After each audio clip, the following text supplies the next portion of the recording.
Well, my dear, happy to have you back again. Oh, what's that? Well, I suppose... Yes, I could, but... Well, now you have me thinking, and that's positively dangerous. Oh, no worries. Please, have a seat. The tea is hot and waiting. The fire's here to help us along as we become chilled to the bone. But as far as your question, well, I'm not sure I can answer you, at least not wisely. That's a question for accounts receivable.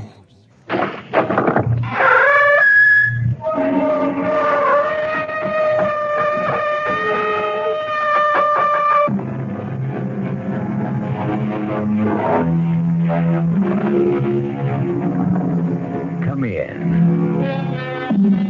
Welcome. I'm E.G. Marshall. Welcome to the sound of suspense, to the fear you can hear. I have an unusual story about a father and son. You know, it is said that love and hate are two sides of the same coin. If this is so, Phil, the son, never believed it. His hatred blinded him to the extent that he lost all humanity and compassion for his father. This is Phil Coleman. It's not in the past. It's now. Every day of my life since I can remember. It was my mother's life, the life of my sister. It wasn't only his miserable life that was destroyed. It was all of us. My mother dead at 43. My sister, I don't even know where she is or what became of her. Now, look, Mr. Coleman, I can appreciate what you've been through, but if you won't take him, he'll die here in prison. Let him. Let him die.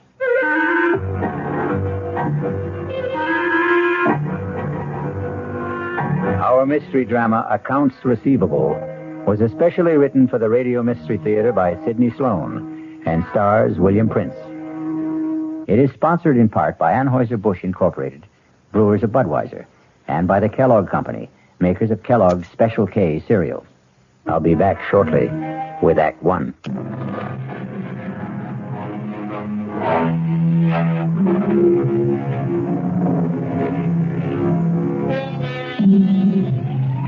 Bill Coleman parked his battered pickup truck in the prison compound marked for visitors.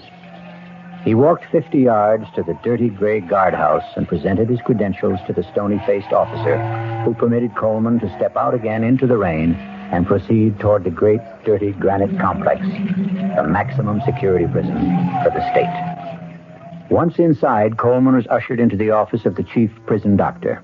Mr. Coleman, will you have a chair? I just want to get out the file on your father. I'm sorry I had to come out on such a nasty day. Let me see here. Coleman. Now, Richard. Oh, here we are. I don't really need to look at the file on Rich Coleman. I almost know it by heart. Caught in a police trap after being at large for 12 days after the payroll robbery at the Sphinx Tool and Die Company plant. Both his accomplices, Buddy Mayer and Mickey Montross, killed, running from the police, and their share of the robbery recovered. Only your father held out, denying that he had any part of the money. Please, Doctor. I know the story. Yeah, I suppose you do. Do you think he hid his share somewhere before the police got him? I don't know any more than you do. $106,000. Your father was quite a celebrity all over the papers, TV, radio. Nobody talked of anything else at the time. He was something of a folk hero. Gunman? Bank robber? A folk hero? Now, look, Mr. Coleman, the reason I asked you to come is that I couldn't write what I wanted to say. I discussed the matter with the warden, and he approved of my plan. He will cooperate, and with his help, it won't be too difficult to obtain a parole. Parole? He's coming out? He's had a serious heart attack. It's his third. Now, the parole can be arranged for humane reasons, etc. There's only one catch. The warden will go along with this if you will assume responsibility. No. He's a sick old man. No. Well, if you won't take him, he'll die here. Let him die. How long is it since you've seen him? I went to his trial. I took my mother. Over 9 years ago. You haven't seen him or written to him since? Well, he wrote to me when he was informed that my mother died. I didn't answer. He sent birthday cards to Harry, my son. I want you to do something for me. I want you to see him. No. No, I couldn't. I want you to do it for me. I won't ask anything else of you. Won't take long, Mr. Coleman.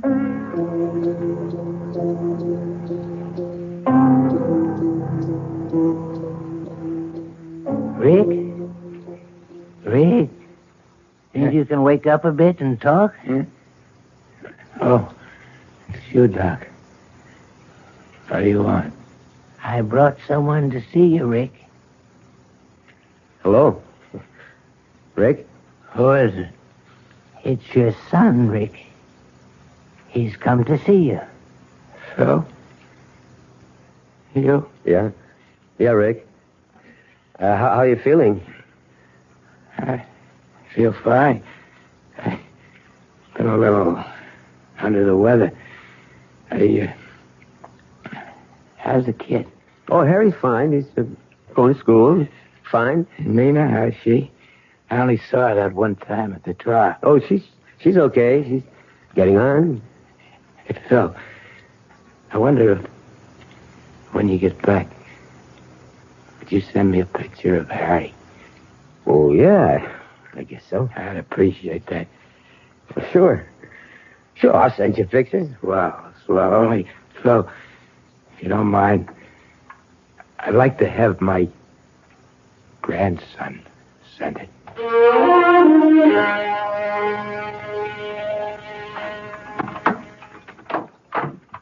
is that you? Yeah, Nina. Come on out in the kitchen. I'm fixing dinner. Yeah, smells good. One of your favorites. I thought I'd make you feel better with a good meal in you after a day of driving in the rain. Is it still raining? Oh, it stopped about an hour ago. Just about when I got to Glens Falls. That's good. We had enough rain. Yeah. Harry home? Yeah, in his room doing his homework.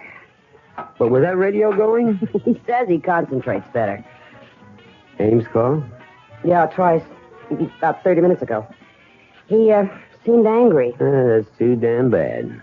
I wish you and him got along. It'd make it so much easier. But he never does his share of the work at this station. If he has to go out and pump a tank of gas, you'd think the world was coming to an end. He hardly gets his hands dirty. Well, now, you knew he didn't know anything about the gas station business, Phil. Okay, I needed his money, but I can't carry him on my back. I gotta buy him out. Well, ain't you gonna ask me? I know you'll get around to it in your own time. I saw him. Talked to him. And how is he? Hardly recognize him. Gotten so old. I don't think he knew me at first. He's been sick. Heart. Doc said it was his third, a bad one. That why they wanted you to come see him? Partly. They had something else up their sleeve. They're going to let him out. Out? Well, I thought he was in for life. That's right. 4-time loser, they call it. According to the state laws, that's life.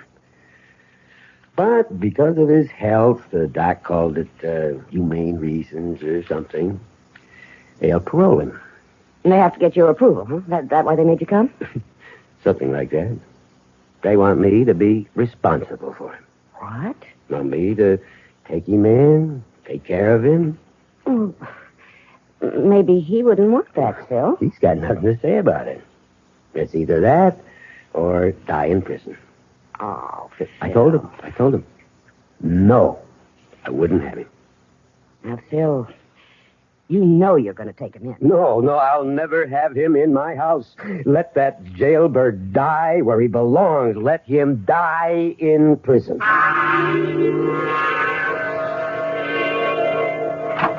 Had this hot tip in the 7th that I Skitch! Just a minute, Lou. Can't you see I'm busy, Coleman? All right, anyway, so what happens? I plunge. I put 20 on his nose. Skitch, cut it short, will you? I want to talk to you. Lou, I'm sorry. I'll have to continue this later. Boy, have you got a nerve. Your damn telephone call's so important you can't wait on a customer. That punk, I knew he was there. Give me $2 worth.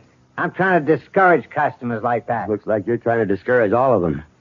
We're losing people every day to Ray Damon at People's Corner. Good. Why don't you buy me out and go join up with your buddy Ray? You make me very happy.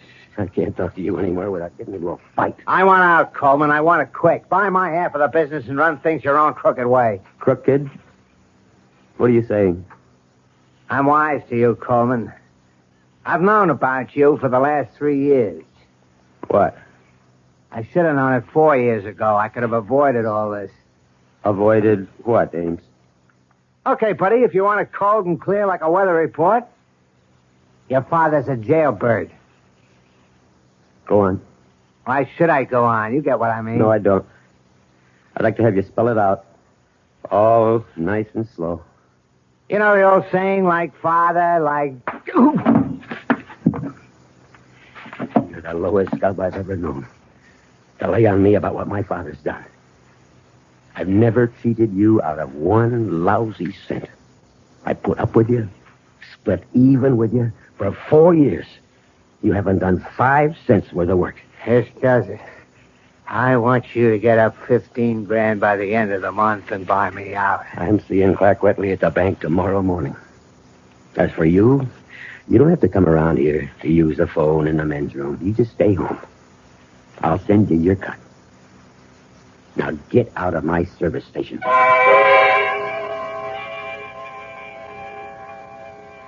Hello, Mr. Wetley. I want you to excuse me for calling you at home after business hours.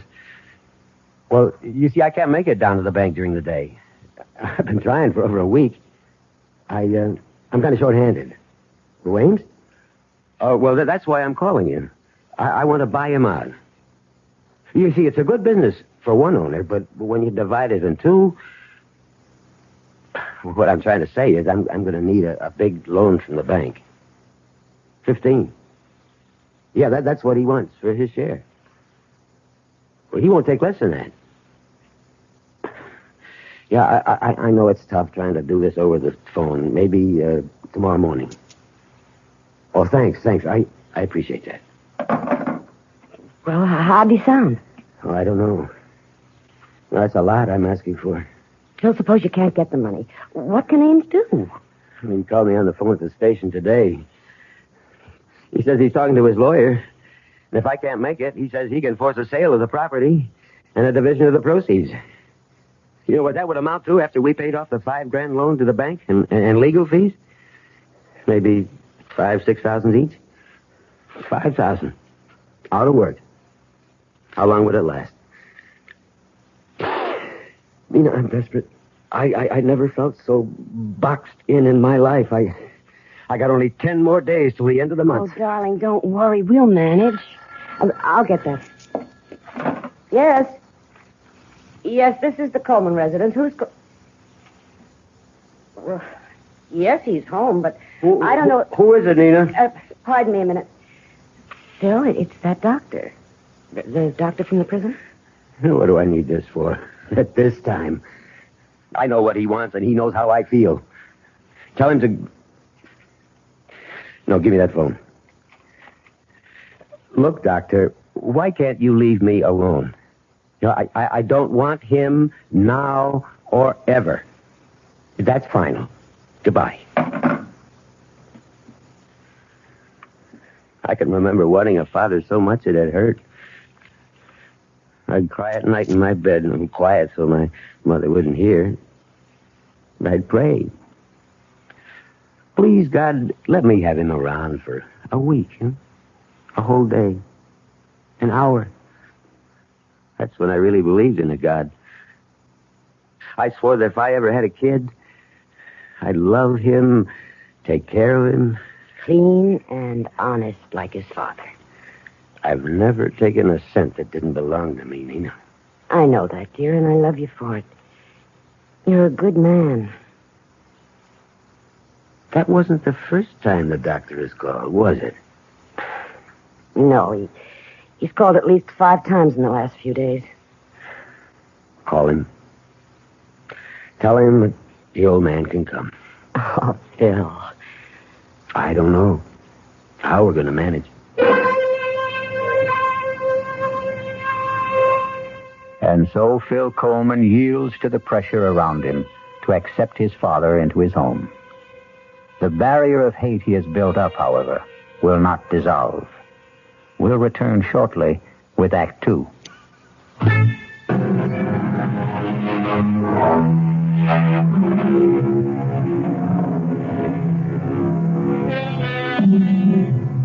The first of the month has come, and Phil Coleman has not been able to raise the money to buy out his partner. Another event is taking place which brings him no joy. His father is coming today to become a permanent member of the household. It's them, Mom. They're here. It's Dad's pickup truck for Grandpa. Now, Harry, take it easy. You know how excited you get about things. Now, remember, he's an old man, and he's been very sick. I know. Mom, I'm really glad to see him. Well, go open the door. Dad's carrying the suitcase. Welcome, Grandpa. Here, let me take this suitcase. Dad, I'll show him to his room. Well, come in. Don't just stand in the door. Sure. Thanks. Let me take the suitcase. Huh? Oh, yeah, here. Follow me, Grandpa. I'll show you where you bunk. Harry, take it easy. Give him a chance to catch his breath. You want to sit down, Rick? Okay to sit, Phil? Sure. If you want anything, coffee or tea or anything. I ain't allowed to drink coffee. Oh. Well, if you're tired, No, I ain't. You can go to bed. Don't sit up to be polite. I ain't tired. Oh, Nina, I'm going down to the station. I got a little work to do. Well, Eddie called up at 7 when he closed up, Bill. What's the point of going there at this hour? Well, today's the first of the month. I said I'd pay my bills. Some people do, you know. Phil, your father just got here. I got bills to pay, Nina. How about a game of checkers, Grandpa? Homework, Harry? I did it this afternoon so I'd have a chance to spend some time with Grandpa. How about it, Grandpa? I'm going to show you how to play that game. I was a champ at it.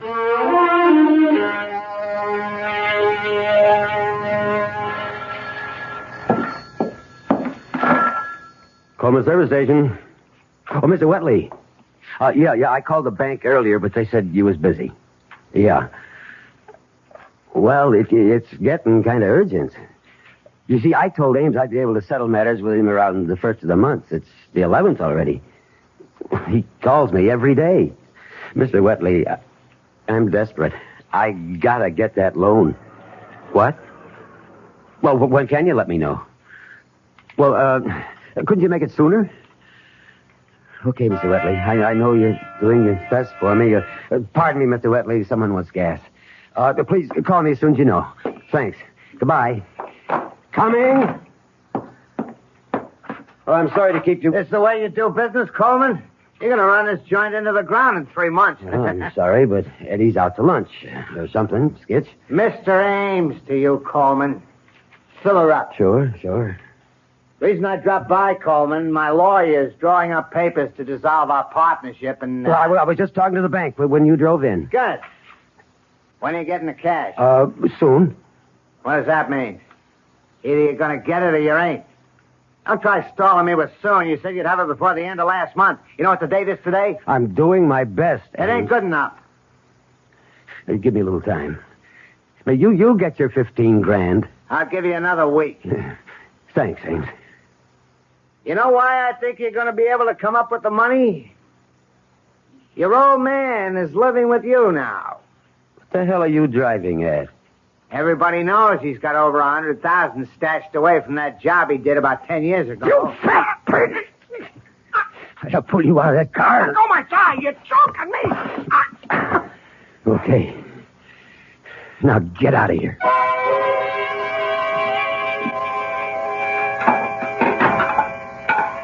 Coach says I'm an athlete for basketball, Dad. All I need is practice. Yeah, good. Nina, you know I got to get back and relieve Eddie for dinner if the meal ain't ready. It's all ready, Phil. It's all ready. Rick, food's on the table. Thought I'd join you for grub. I don't want to cause no trouble. Sit down, Grandpa. There was a man here to see you today, Rick. See me? Mm-hmm. Can't imagine who'd be coming around to see me. Maybe some old cellmate. Phil. Guess maybe Phil's right. One of my old buddies.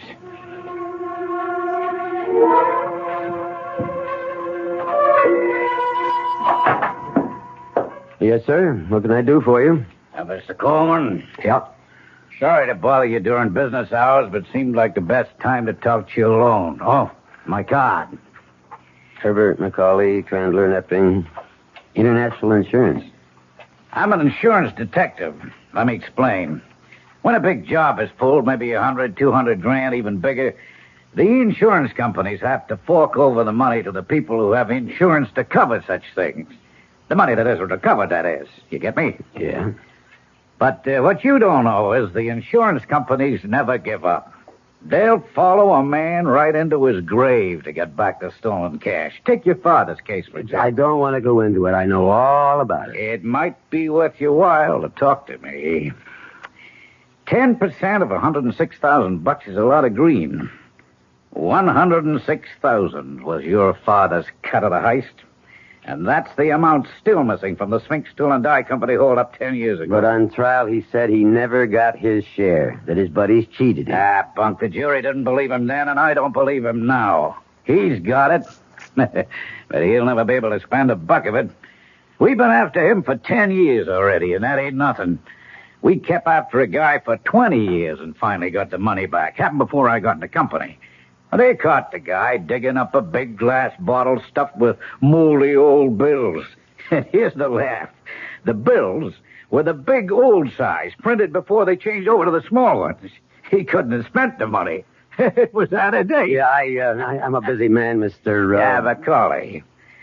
I was over to your house yesterday to talk to Rick, but I figured it'd be better talking to you. Oh, so that was you. Look, I'm short-handed here. You're keeping me I guess you didn't hear what I said a moment ago. You could get 10% of 106 grand just for helping me get the money back from your father.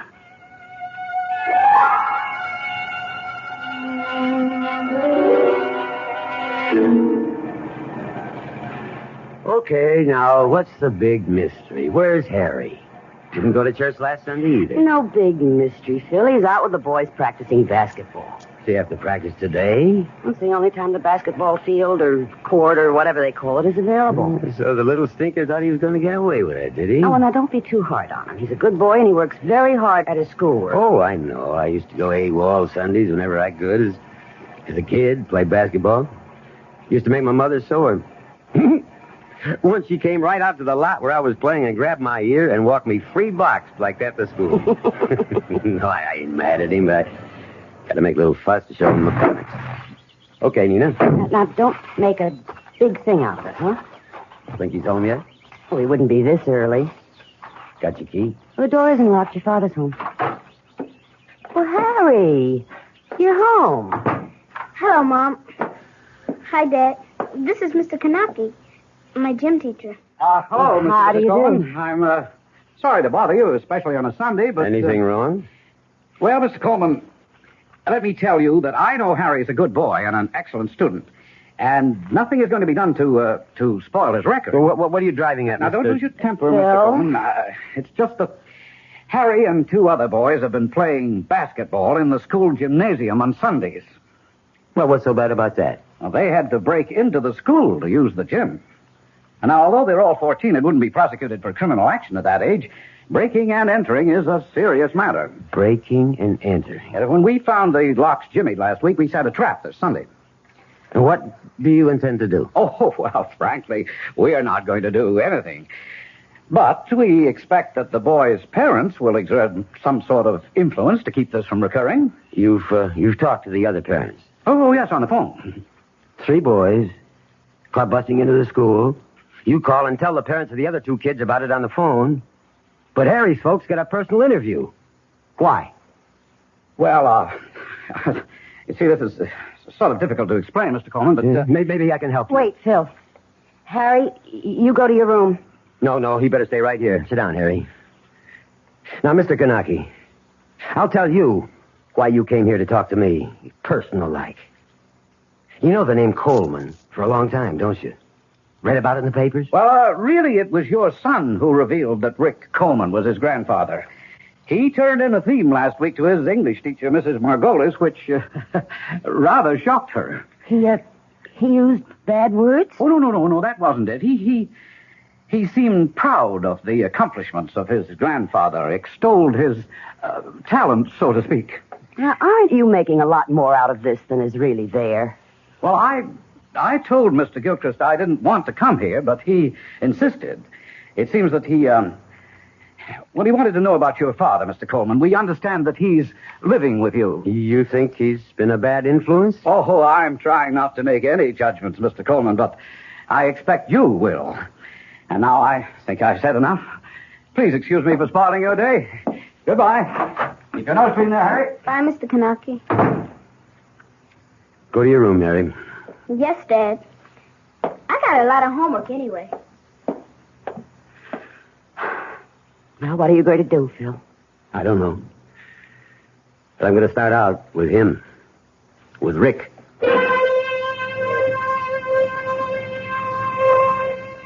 In Phil's mind, his father's influence was spreading like some evil disease. Now even young Harry was infected. But what he neglected to notice was the change in his own character. We'll be back shortly with Act 3.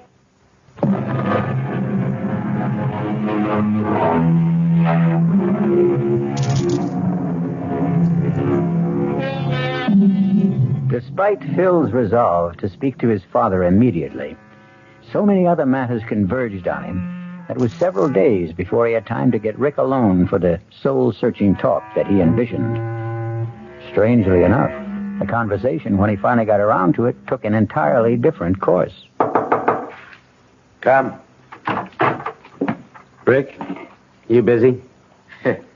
Doing what? I've been expecting you for the last couple of days. Harry said you wanted to talk to me. Yeah, but I've been busy. I've got lots of troubles. I'm only one, huh? Well, you want I should pack up and... What are you talking about? Only place I gotta go is back to Stir. Now that the kid gets wrapped with a charge of breaking and entering. Figure this is it. Time for me to pack Well, up. why did you give him all the stuff on you?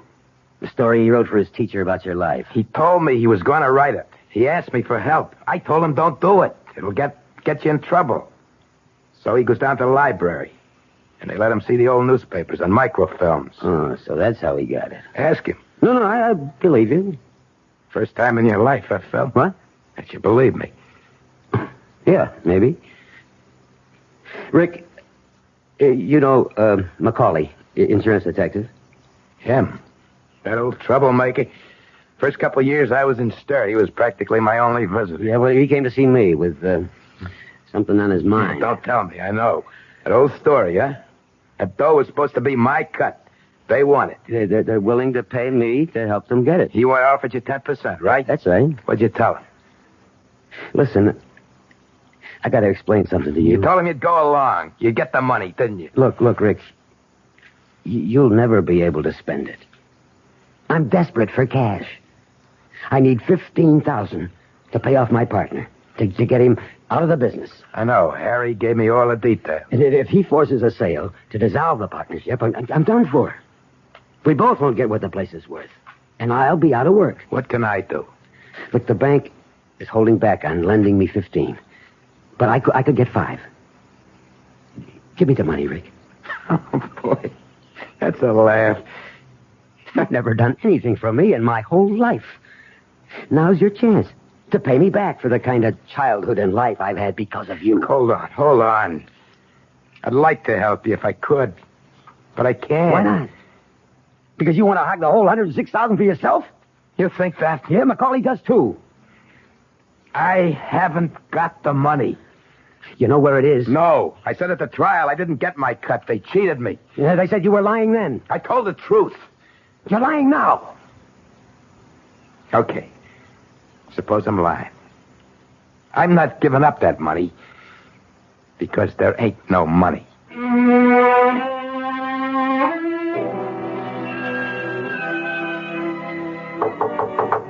Yeah? Busy? Dad? Come on in. I didn't want to bother you, Harry, if you're doing your homework. Nearly finished. You want to talk to me? Yeah. Yeah, Mom's in the kitchen doing the dishes. I thought this would be the best time to talk to you alone. If it's about that trouble. You know the Sunday basketball business? Don't worry. I had a long talk with Mr. Gilchrist, and he's going to forget the whole matter. Also, in spite of the fact that Mrs. Margolis didn't like the subject matter of the theme, she gave me an A- for effort and research. Yeah? Yeah, that's good. I won't make stupid mistakes like that again, Dad. You can bet on it. Yeah. Look, what about Rick? What do you mean? Well, where does he go when he goes out? He hardly ever goes out. He sits around in his room most of the time. I asked him about it. You know something? He's been locked up for so long in a jail cell that he isn't used to having any freedom. He told me he doesn't feel safe outside. How do you like that? But when he does go out, where does he go? Once a month. He has to report to his parole officer. The office is over on Dean Street. I walked over there with him once. He wanted my company. Well, any other time? I mean, does he go out maybe when you're in school or nobody's home? He'll slip out, kind of secret-like? Why would he do that, Dad? Well, I'm just asking.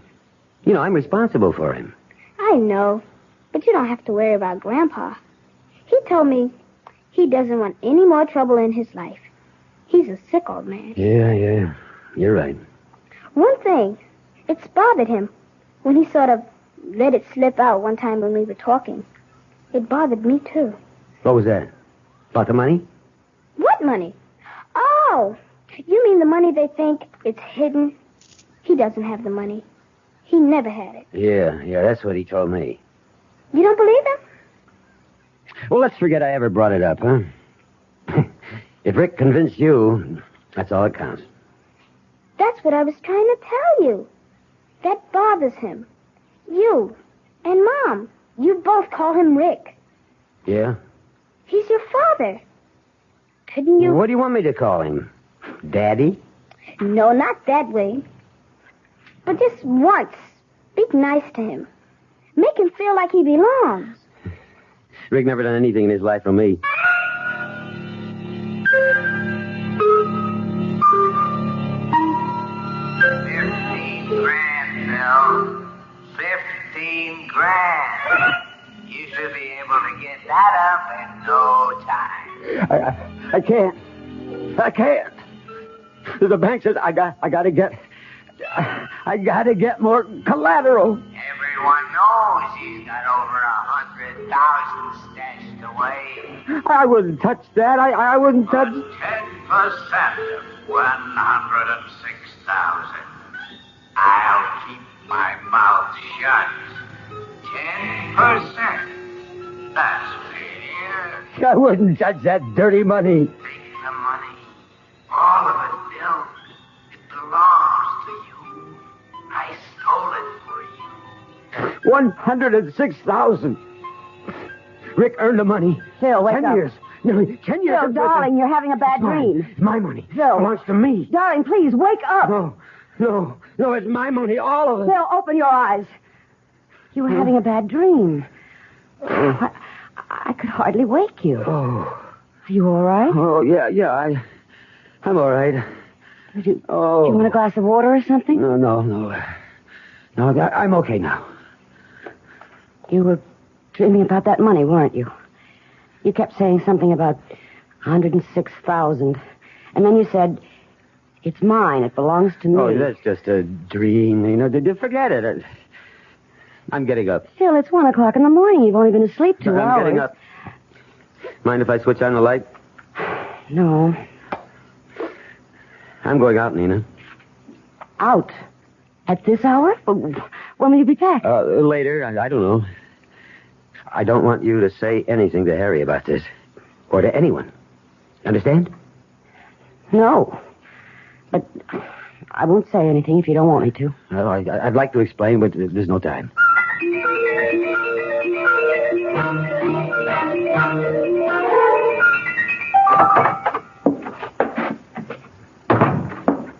Rick? Rick, wake up. Yeah? Who is Me, Rick. Get up. What's the I'll matter? turn the light on. What's going on? Get your clothes on, Rick. What time is it? It's the middle of the night. Get your clothes on. Yeah, sure, fella. Sure, if you say so. Come on, hurry up. Get dressed. Sure. But I don't get it. But I do. What? What you owe me. Oh. What do you mean for room and board? Oh, sure. Look, Rick, I don't want to play games with you. I want the money that you hid away for 10 years. You owe it to me, and I need it. You really think I got it? You really think I got it? I will... Get up! Don't you laugh at me. Don't you ever laugh at me. I wasn't. It just struck me that you believe I got that loot stashed away someplace, just like everybody else. That's right. And I want it. Now, you and me are going to go where that money is. Phil, tonight. I swear I ain't got it. I never had it. Get up. Come on, get up. I told you the truth, Phil. You never told the truth in your whole rotten life. But you're going to come clean with me now, Rick. We're going out tonight, and we're going to get that money. All of it. Phil, you're acting crazy. It's mine. That money. You owe it to me. It's kind of like what they call accounts receivable. It can't work, Phil. It can't work. Why not? Because there ain't no money. There never was. I never got any cut. Rick, you all right? Yeah, just fine. Well? Okay, let's go. You win.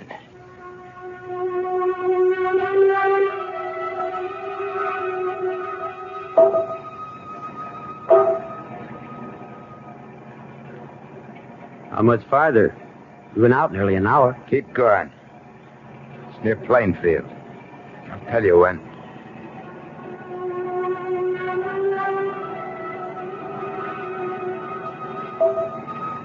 We're 5 miles past Plainfield. It's near here. I recognize it. I see it. Stop here. Okay. Now where? Here. See this here path? Up to the top of the hill. Wait till I get the shovels out. You feel all right? Sure. Let's go. It's not easy climbing up ahead. Keep going.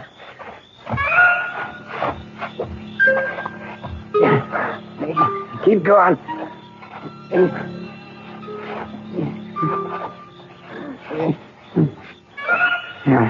Here. This is it. Here, start digging.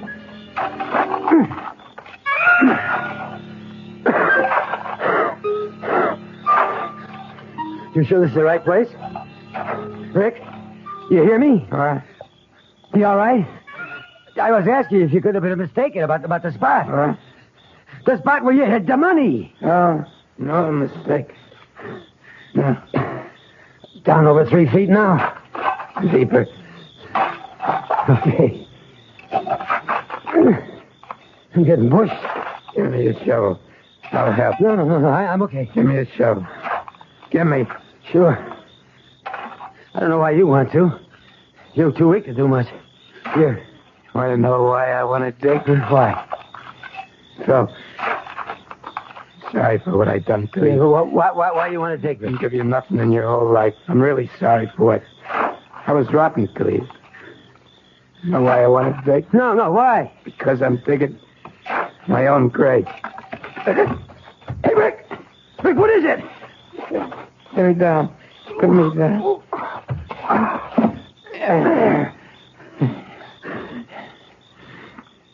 There ain't no money, Phil.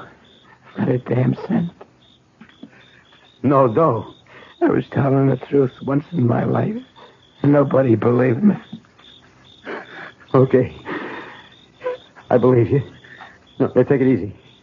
You're going to be okay. No, never. So, why'd you want to go through with this whole digging business if you knew it wasn't there? I wanted to show you what wanting money can do even to an honest Joe like you. Now maybe you can understand the kind of mug your father was. Oh, Rick. Rick, listen. Everything's going to be all right between us from now on. Sure.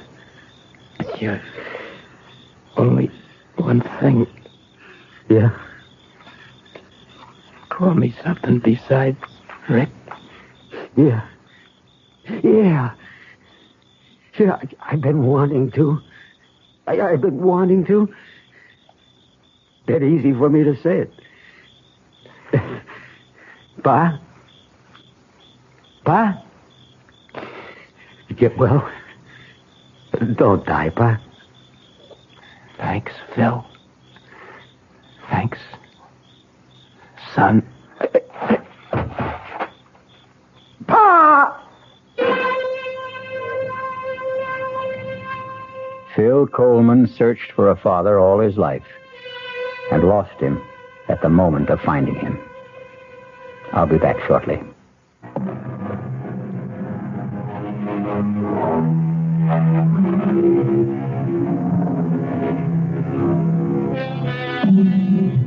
The other side of the coin was revealed to Phil too late. But in his heart was a new understanding of his father, of his son, and the meaning of love.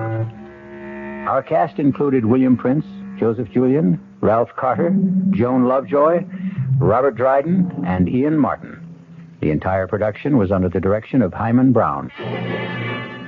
Until next time, pleasant dreams.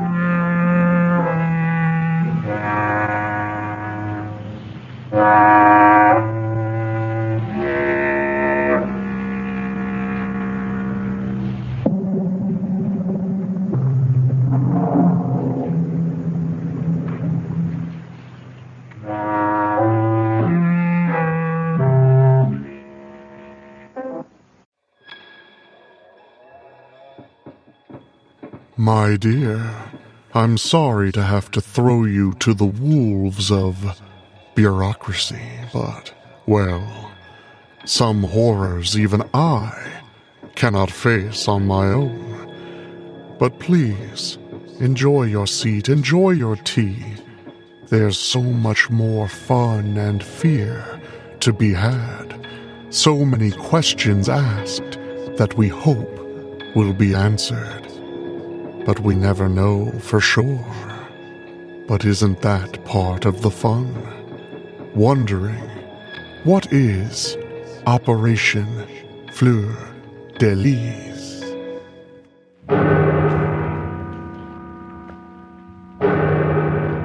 Escape. Escape tonight to occupied France and the underground.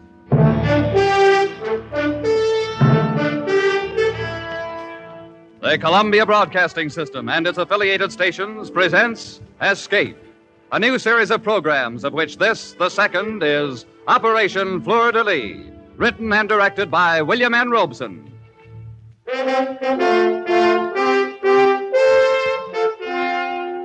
Today, the 14th of July, the people of a free France celebrate the anniversary of their escape from the tyranny of the kings of Versailles. 158 years ago today, the people of Paris stormed the Bastille and let loose the French Revolution. The torch of liberty set afire that day never burned more fiercely than during the years when France was occupied by the Nazis. We escape tonight to occupied France, from which 3 years ago there was no escape. You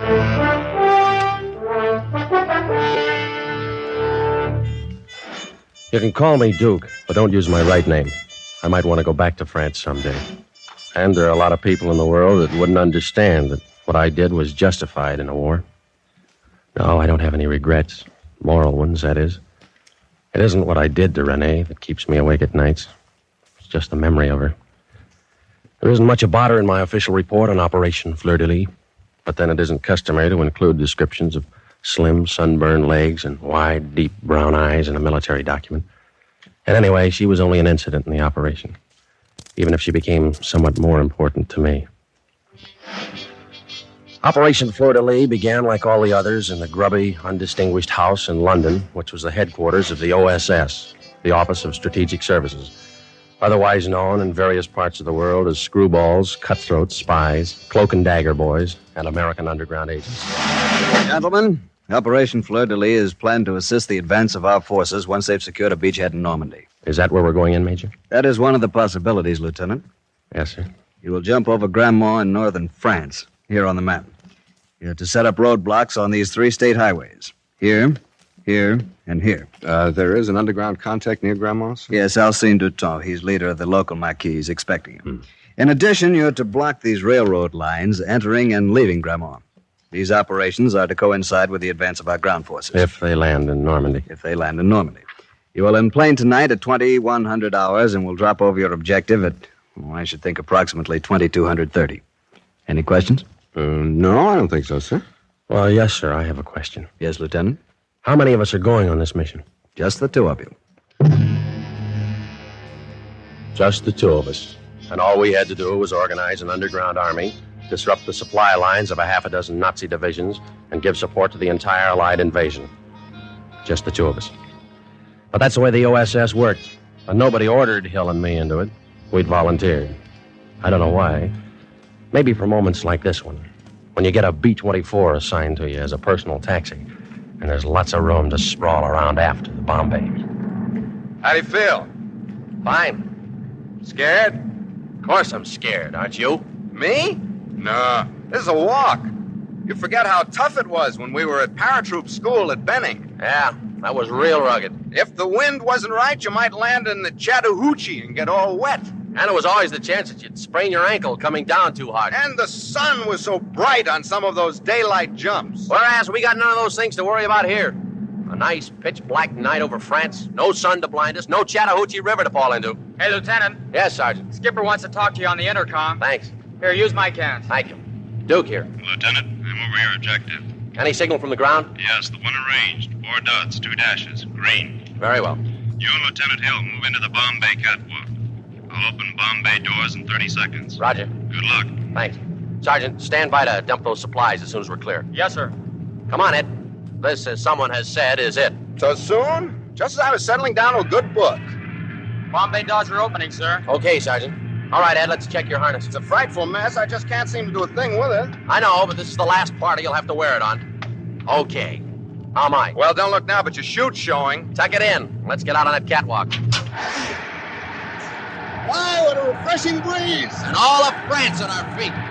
You see the signal? That's what I'm looking for. There it is. Over to the left. You got it? Got it. Let's go! You kid. Sure you kid. It helps. But for those 10 seconds while you fall free, nothing helps. You hang on to the ripcord and you count off the seconds and you try not to count too fast. Your hand on that ripcord is the only certain thing in the world as you tumble head over teacups with a wind tearing sound from your ears. And there's only one thought. Always the same thought, whether it's your first or your 50th jump. Will the chute open? It does. Yanking at your armpits, knocking the breath out of you, slowing you down, and you swing there like a rag doll trying to get your bearings. First, you make out the horizon. That's where the black becomes darker black, where the stars stop. And you wonder about Ed, but you can't risk calling out. And now that you're located where the stars aren't, you look for the signal light, and there it is, slightly to the left. So you tug at your shroud lines, spilling a little air to guide you toward it. And it's coming toward you awfully fast. And you hope this particular French patriot has picked out a field free of trees and church steeples. And then you try to remember all the things they taught you about hitting the ground and rolling with the wind and collapsing your chute. Because it's always like this. You always feel like you've never hit the silk before. And then you're down, and you roll just right, and you collapse your chute, and it's second nature to you after all. And then you hear footsteps running toward you. And you remember another important instruction. You whip out your automatic, and you hope your French is good enough to get you by. Qui va? Who is it? Alcine here. Fleur. De Lys. Okay, Alcine, come on. At last you have arrived, Lieutenant. So it seems. You have no idea how long we've wished for this moment. Hold it. That's my partner. Come on. Hey, Ed. Ed. Over here, Duke. You okay? My empennage is slightly damaged, otherwise okay. This is Alcine, our contact. Alcine, Lieutenant Hill. Hello, Alcine. Lieutenant, it is a great pleasure to make your acquaintance.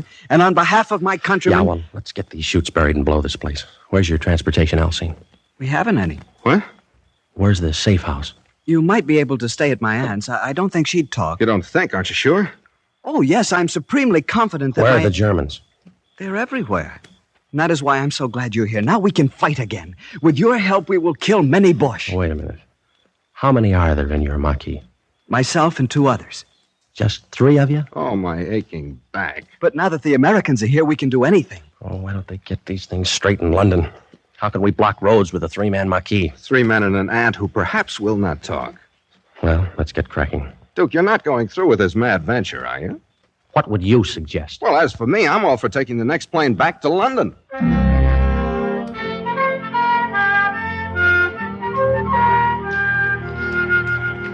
Another piece of bread, Lieutenant. No, thank you, ma'am. This boned chicken is delicious. How do you call it? K-ration. Supreme. We've had nothing like it since the Boche came. Yeah, well, you get used to it. And cigarettes, Tante Marie. Cigarettes made of real tobacco. Ah, you Americans have everything. Madame, Alcine, you are kind, you are hospitable. But the comforts of K-ration will not block roads. We need men. We must form a Maquis. But we have a Maquis. Look, Alcine, there are 3 of you and 2 of us. Sure, we've got guns and we've got ammunition and supply chutes somewhere out in that field where we landed. We've got arms for 50 men. But if we had those men, we still couldn't go to war against a German division. And you said yourself there's at least a division garrisoned in Grammont. What must we do? First, we must organize a Maquis. We need men. Can you get them? I can go into the village and talk to my friends. Should have done that a long time ago. Alcine, that would be most unwise. Why? Didn't you know? Alcine is a patriot. He's a deserter from the Vichy army, so he's wanted by the Gestapo. Oh, great. And there's a Gestapo headquarters in Grammont, of course. Of course. Alcine is not one to run from danger. Quite the contrary. I can get Renee to help. Who's Renee? Alcine's sweetheart, a lovely girl from Paris. Poor thing, she had to come down to the country because her house was bombed out. Let's leave her out of this. But, Lieutenant, she would be most happy to help. Alcine, you got a lot to learn about guerrilla warfare. You might as well study your first lesson right now. It's short and to the point. No dames.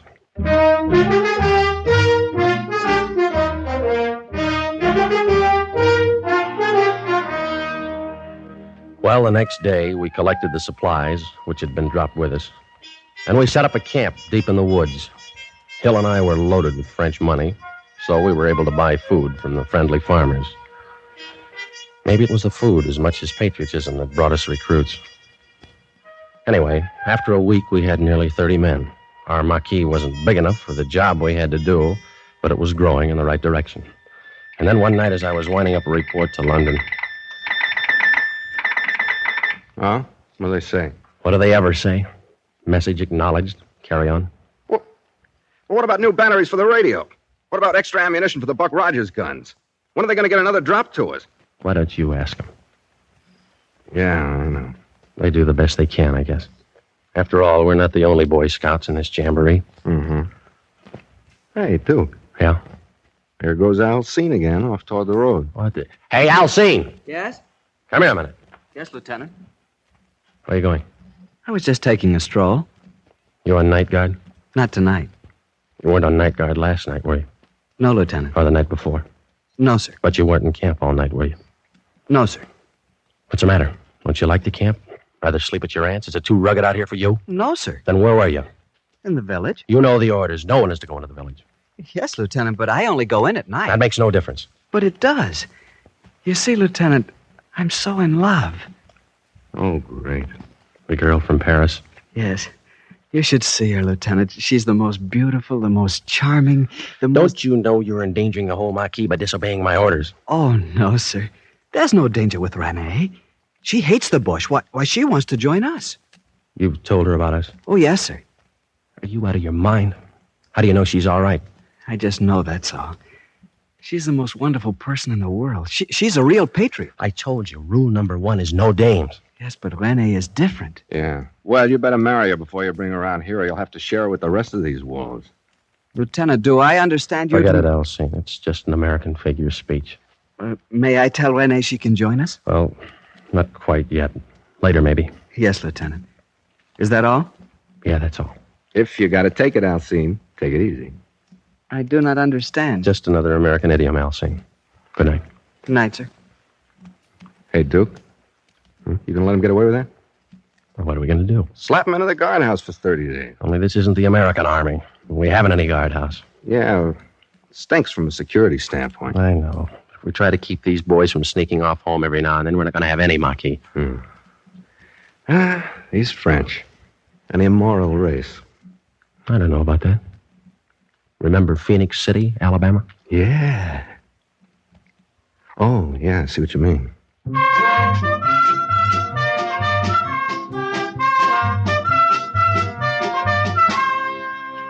There wasn't anything we could do. If we'd ordered Alcine to stay in camp, he'd have sneaked off anyway. He had that dreamy, faraway look that's baffled parents, teachers, and first lieutenants since the beginning of time. I didn't worry too much about it because our Maquis was growing, and Ed Hill and I were breaking our backs pushing those French kids through an ersatz basic in 3 weeks. Headquarters in London didn't tell us much, but we did know from the BBC that the boys had landed at Omaha Beach, and it wouldn't be long before they'd be needing our roadblocks. And then one morning, about D+4, I think it was, I was out in the woods running a squad through concealment drill. No. Hit the dirt. Don't wait or you're dead. When you see the signal, hit the dirt right now. Pardon me, Lieutenant. Huh? Oh, I'll see. Where have you been all night as though I didn't know? Lieutenant, I've got to talk to you. Okay, I'll be through here in a half hour or so. I've got to talk to you now. Huh? All right, I'll see. Okay, boys, take 5. Come along, Alcine. What's on your mind? Lieutenant, my family's been killed. Oh, no. Yes, by the Gestapo. They set fire to the house. My mother, my father, my 2 sisters.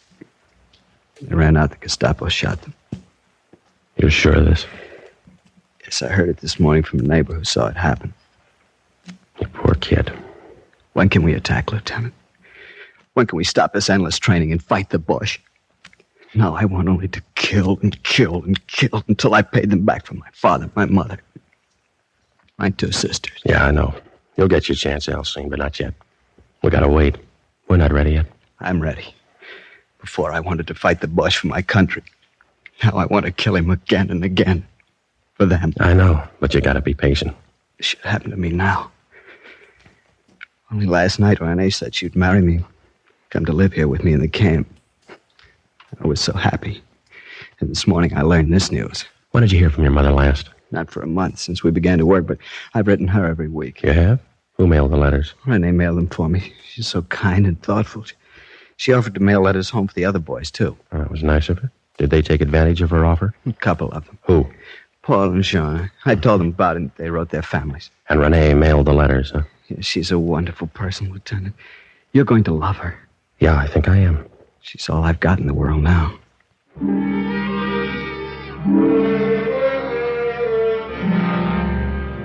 2 and 2 make 4 in occupied France, just the same as anywhere else. And sometimes it's just as hard to prove. But one thing was sure. Now I wanted to meet Renee in the worst way. But I had to postpone the pleasure because early that afternoon, one of the outposts broke into camp out of breath. Lieutenant. Yes, Paul. The Boche. They're coming down the road through the forest. How many? I did not stop to count them. Several truckloads, to be sure. Pass the word to Lieutenant Hill. Ask him to bring his detail into camp on the double. Yes, Lieutenant. Alcine. Yes, sir?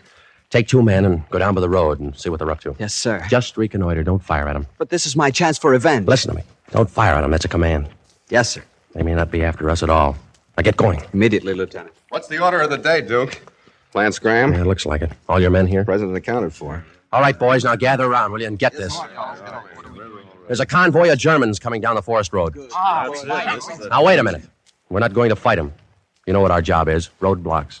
We got tanks, artillery, and airplanes that'll be along soon to do the killing. We have guns. Now, look, our security's been pretty good. And those Krauts may be on a routine patrol. Chances are they don't even know we're here. They do now. Listen. Yeah, well, that does it.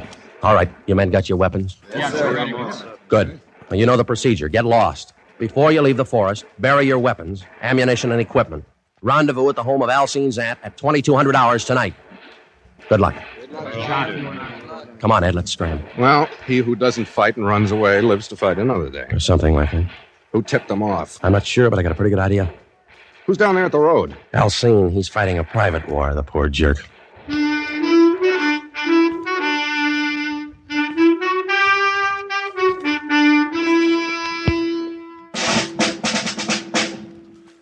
The basic rule of 3 in guerrilla warfare is surprise, kill, vanish.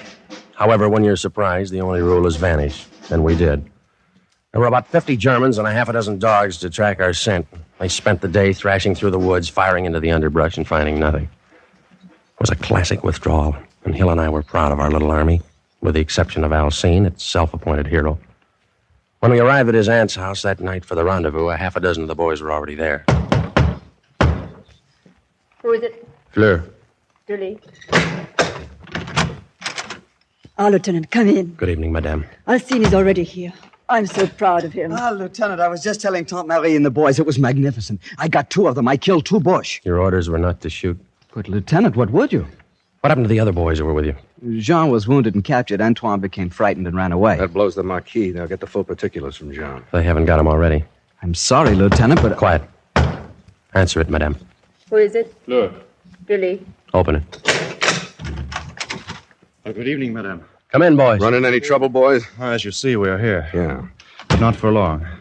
Lieutenant, Yes, Raoul Paul. and I wish to withdraw from the Marquis. Quit? Why? The risk is too great. You afraid? For myself, no. But after what happened to John. He was wounded and captured. We all take that risk. Yes, but last night the Gestapo got Jean's family. Like they did Alcine's. Stood them up in front of their house and shot them. Who knows what'll be next? My mother, Raoul's sister, Alcine's aunt. I wish to withdraw. So do I. All right, now, wait a minute.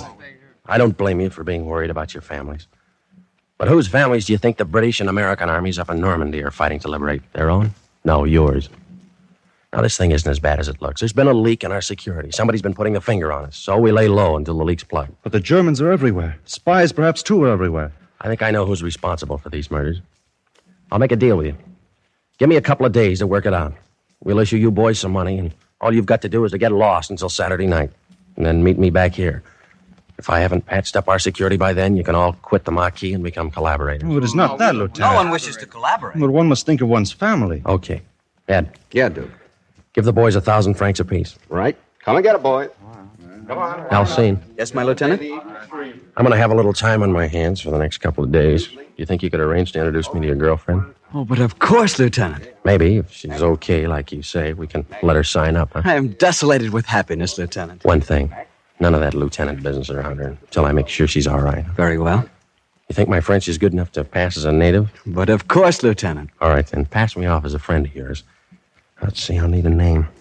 Let's call me Jacques Dufresne. Jacques Dufresne. Good, I will make the arrangements immediately. I thought you'd like an excuse to get into town tonight.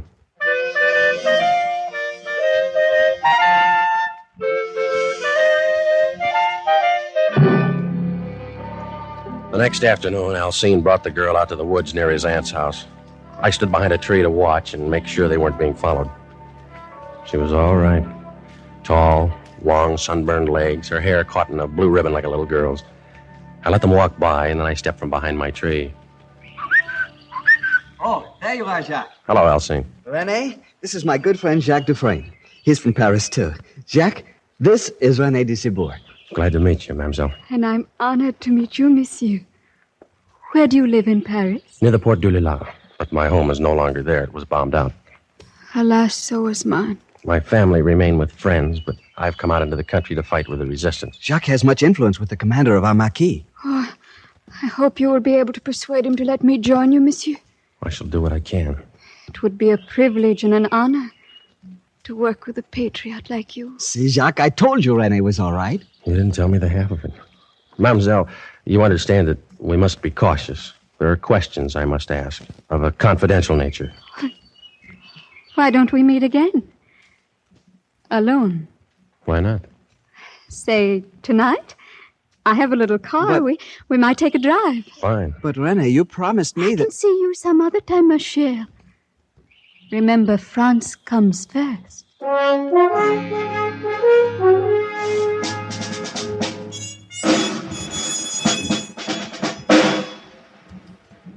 We just drove that night. She was wearing a white ribbon in her hair and a loose white dress and no stockings. We just drove around in her little Citroën with the top down and the wind blowing her hair like a girl in a magazine ad. Then we came back about midnight and parked at the bridge. I felt like I was back in high school in Illinois. Look at those stars, Jacques. Yeah. So many of them. So close you can almost reach out and touch them. Yeah. I had them all once, Jacques. I reached out and gathered them all in my arms once. Yeah?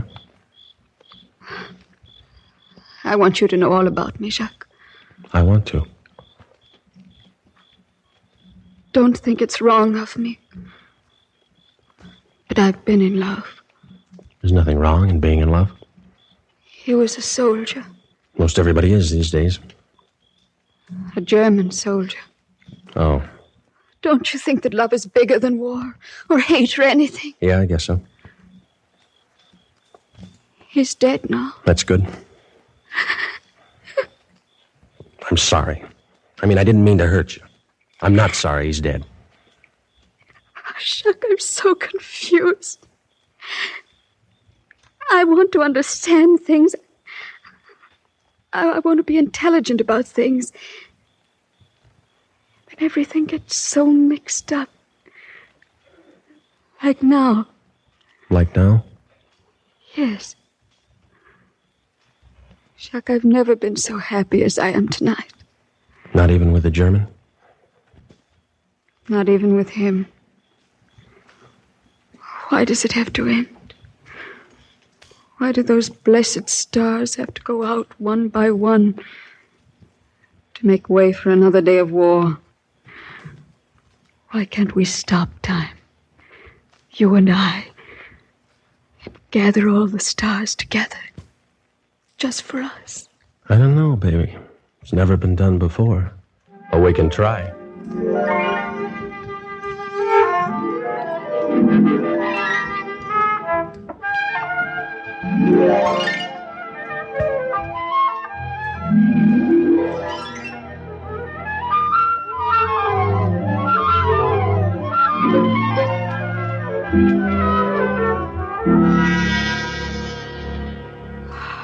Jacques. My cher Jacques. Yeah.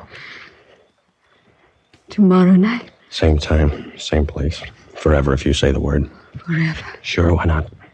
Who knows how long forever is in this crazy world? Why not have it together? Why not get married? Why not, my most beloved? See you tomorrow night. I'll only be half alive until then. Chérie, if you want to write to your family in Paris, give me the letter tomorrow night, and I'll mail it for you.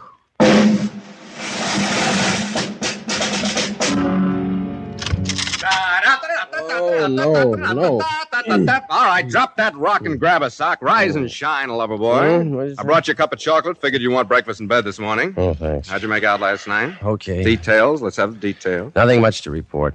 We drove, and then we parked for a while and talked. Did she give anything away? No information. She's a funny kid.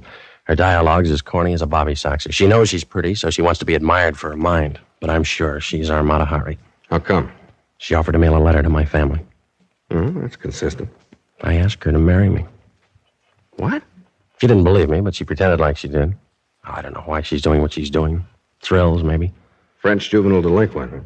Maybe. Tonight's the night. The night you get married? No, the night we get her. The boys are meeting us here at midnight, you know. What's the plan?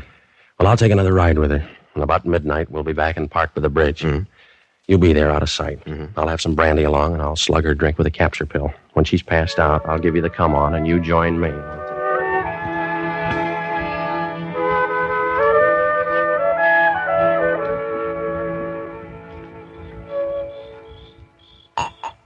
Here, baby, have another drink, huh? I shouldn't, Jack.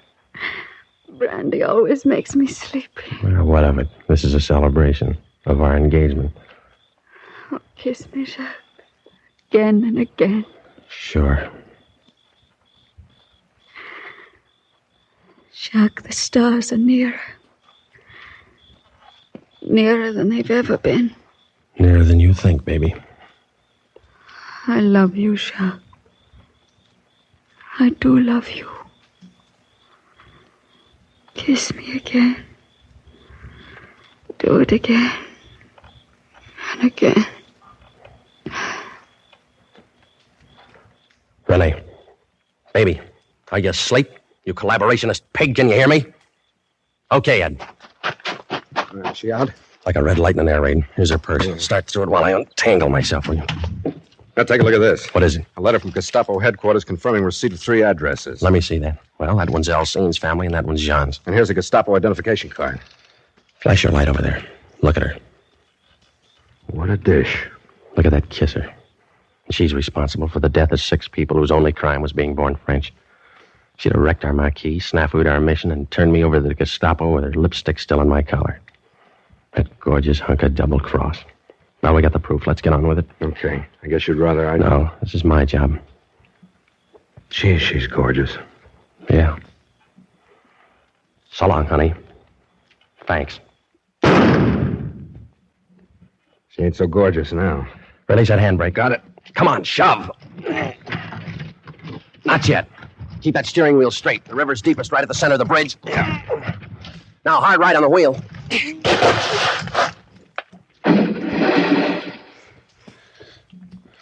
You know something, Ed? Eh?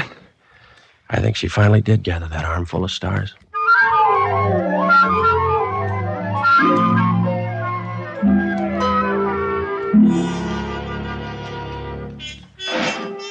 Sure, the operation was successful. When the time came, our roadblocks tied up 3 German divisions while Patton rolled on to the east. But I still lie awake at night thinking I should have married that dame. Yeah, the operation was successful, but the patient died.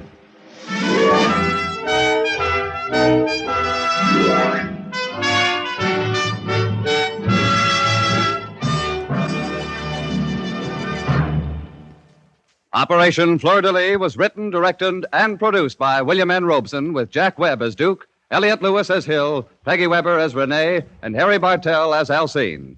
Operation Fleur de Lys was based on an incident from the files of the OSS, recorded in Sub Rosa by Stuart Alsop and Thomas Braden. The special musical score was conceived and conducted by Cy Feuer.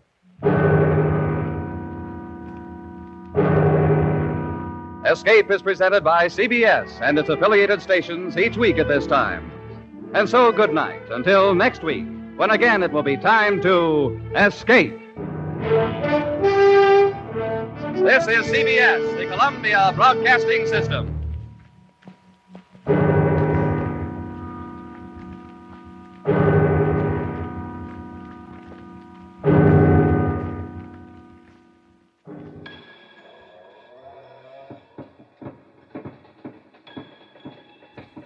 Well, my dear, I know, my cryptic attitude is not as welcoming as I try to make you accustomed to, but, well, it is what it is. But I'll try my best to be less ostentatious. I like that word. But my mind really is in that kind of space, that headspace. But I can break that habit. Any habit can be broken. Perhaps I'll try the Kettler Method.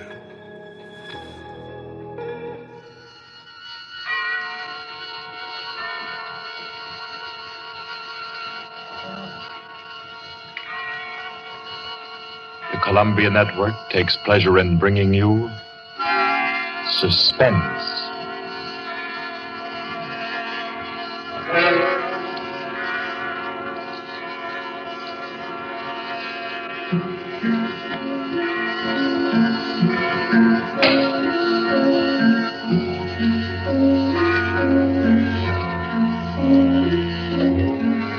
Suspense, Columbia's parade of outstanding thrillers, produced by William Spear and scored by Bernard Herrmann.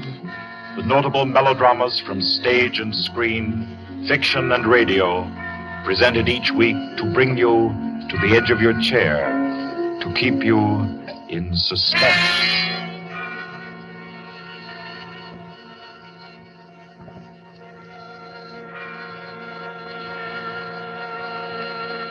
Tonight's story deals with a remote and dangerous house and a terrifying thing that happened there because the rain went on for days and days.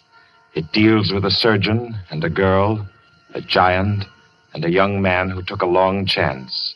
And over them all, the moan of the night wind and the ceaseless roar of the storm. For your suspenseful listening, we invite you to learn about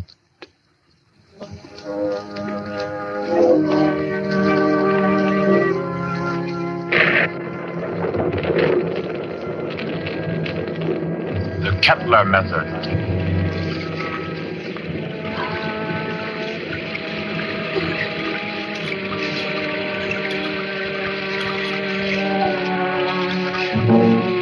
Four days of rain there'd been, ceaseless, teeming, pouring with a steady, relentless rhythm.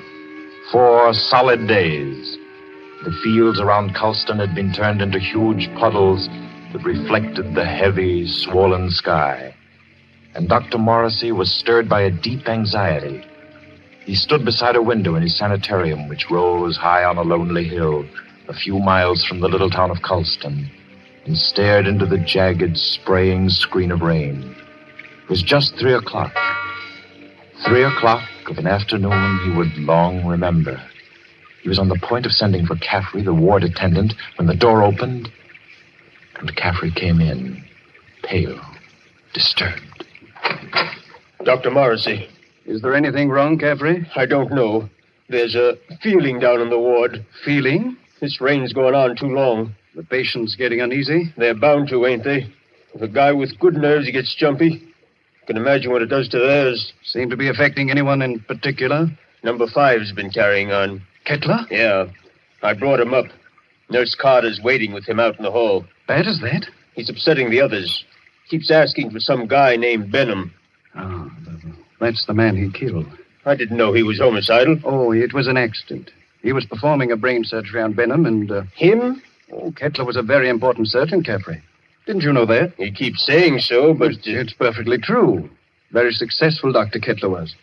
Until he perfected an operative procedure that he called the Kettler Method. A new process of brain operation. Spent most of his life on it, and... Well, when he tried it for the first time on this young lad Benham, and Benham died on the table, it unbalanced his mind. I got to go back down there now. I think you'd better wait while I talk with Kettler. Okay, I'll bring him in. But don't make it long. I don't like the feel of things around here. Nurse, Miss Carter. Yes, we're coming. You can bring him in now. Come along. Dr. Morrissey wants to see you. Does he now? Does he? Come in, Kettler. I'd like to ask Dr. Morrissey a question. I'd like to ask him a question. Yes, Dr. Kettler. I should like to ask him where Laird Benham is. I know he'll never tell me. But I will, Kettler. Laird Benham is buried somewhere out there under the rain. He is at peace, Kettler. Can't you forget about him? Just forget. You'd all like me to forget about him, wouldn't you? Then you could keep him hidden away forever, couldn't you?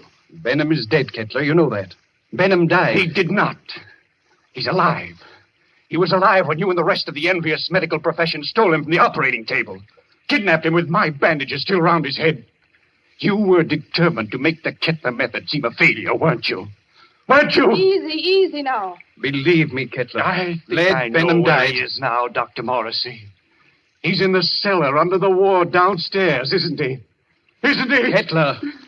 Let me see him. Laird Benham. Oh, you'd better take him down, Caffrey. All right. Come along now, sir. I'll take him, nurse. You won't show him to me. Even though it would make me well again. My cellars are empty, Kettler. Believe me, Benham isn't there. You sit there in power and order me away. Come on, Kettler. There's something I have to say. I've always been above violence, Dr. Morrissey. But the time comes when there's no other course. This is a warning, Doctor. A warning. And the joke is that you won't heed it. Come on with you. You won't heed it now. But you'll remember it. And soon you'll remember it. Tables turn, Dr. Morrissey. Tables turn.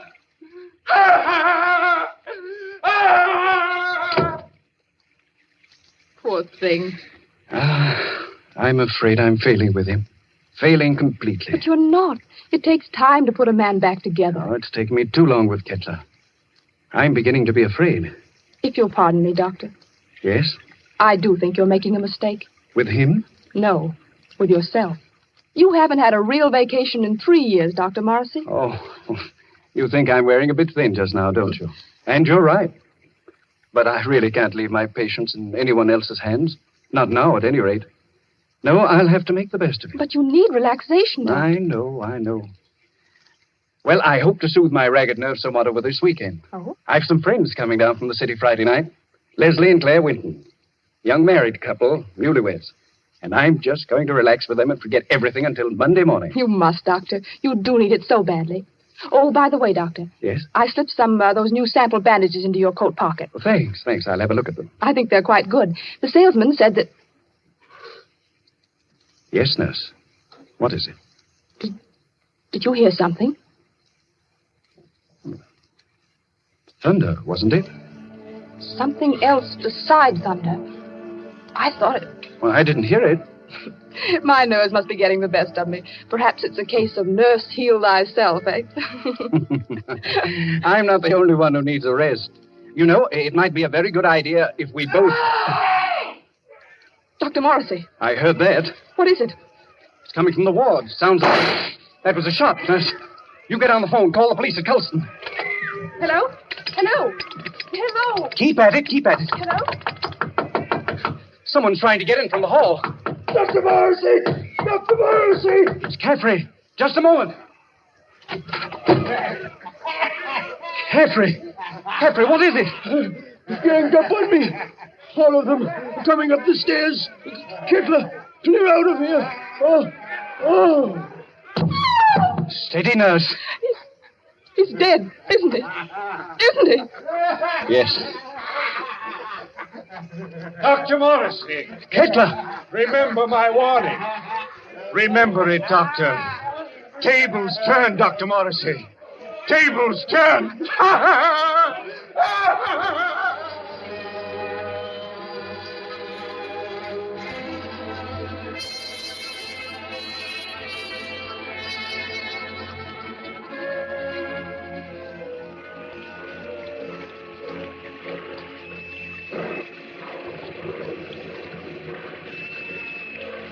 It rained for 3 more days. Friday night came, black, wet, and glistening. And the 8:15 express groaned into Colston Station, bringing Leslie and Claire Winton out from the city with their weekend luggage.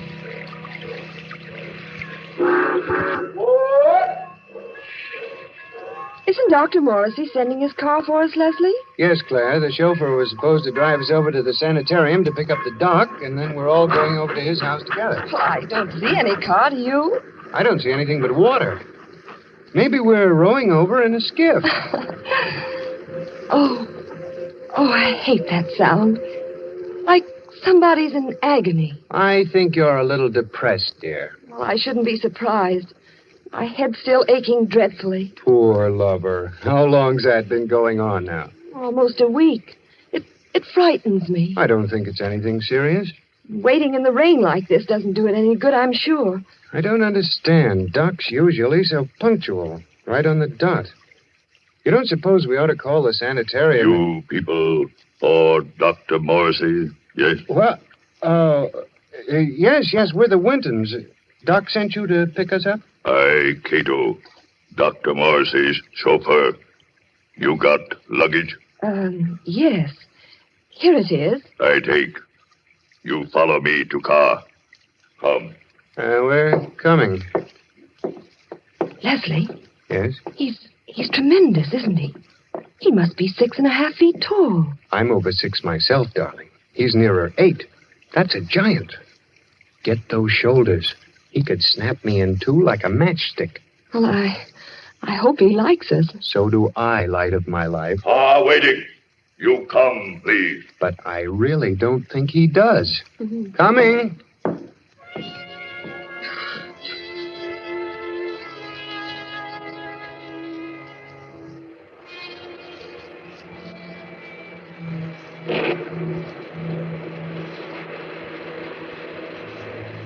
The heavy car lurched and hurtled over the rain-soaked roads, tearing wildly through the dark and careening up the hillside toward the stark walls of the sanitarium. It skidded to a standstill in front of the main entrance, and cold black Cato led them inside. The brightly lit corridors were deserted, silent, like hallways in a nightmare. Claire was aware of her headache growing steadily worse as Cato opened the double doors and ushered them into the waiting room. You'll tell Dr. Morrissey we're here, huh? Doctor, be with you soon. You do not go away. Yes, thanks.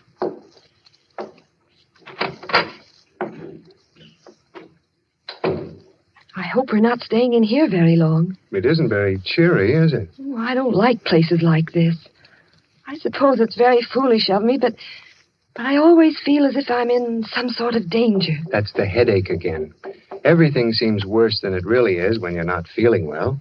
Don't you always find... Leslie. Yeah? Listen. What is it? Somebody's knocking. Just a moment. Gracias a Dios. Who is it, Leslie? I don't know. What, you do not know me? I am Arturo Alvarez, a South American pianist. You have heard of me? Well, sure, I've heard of Arturo Alvarez, but I'd hardly expect to find him in... Leslie, humor him. Oh, of course, for a moment I forgot where I was. I've heard of you, Mr. Alvarez. Is there anything I can do for you? Will you help me? I must get out of this place. Oh, sure. I came here several days ago to be treated for a mild nervous trouble. And now they won't let me go. I am being held a prisoner. And tonight I am scheduled to give a concert at Carnegie Hall, and I must get out of here. Please, will you help me? Number 10 out of the ward again, I see. How many times must I tell you that is strictly against the rules? I was doing nothing wrong. I was only telling this gentleman that I must be at Carnegie Hall for my concert. Yes. I'm sure the gentleman was very interested. Cato. Yes, Doctor. Cato, you will escort number 10 back to the ward and see to it that he doesn't wander back into the waiting room. No, I will not be taken back to the ward. Help me. Oh, no. Help me, no. How strongly he believes in his delusion.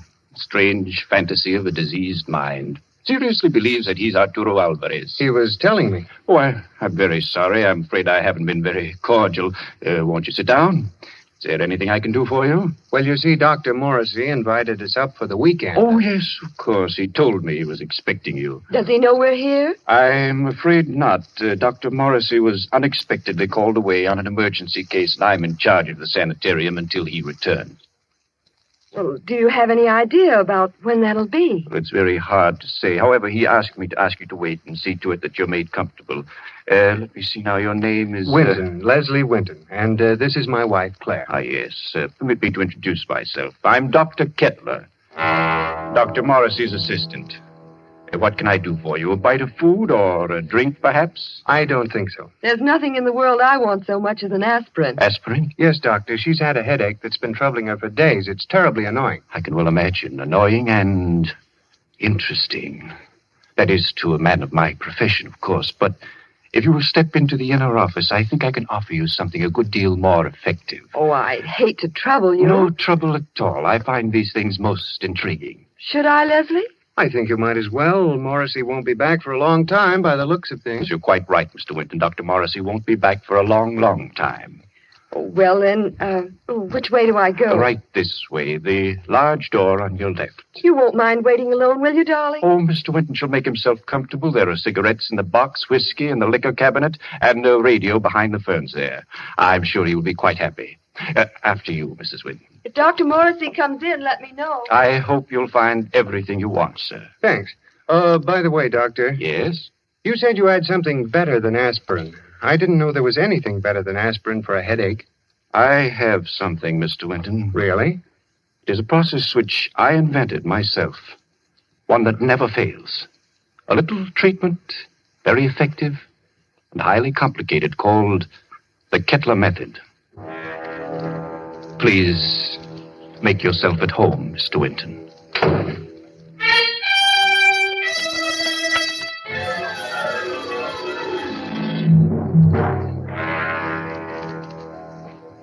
Leslie sat there, alone in the big waiting room for a while.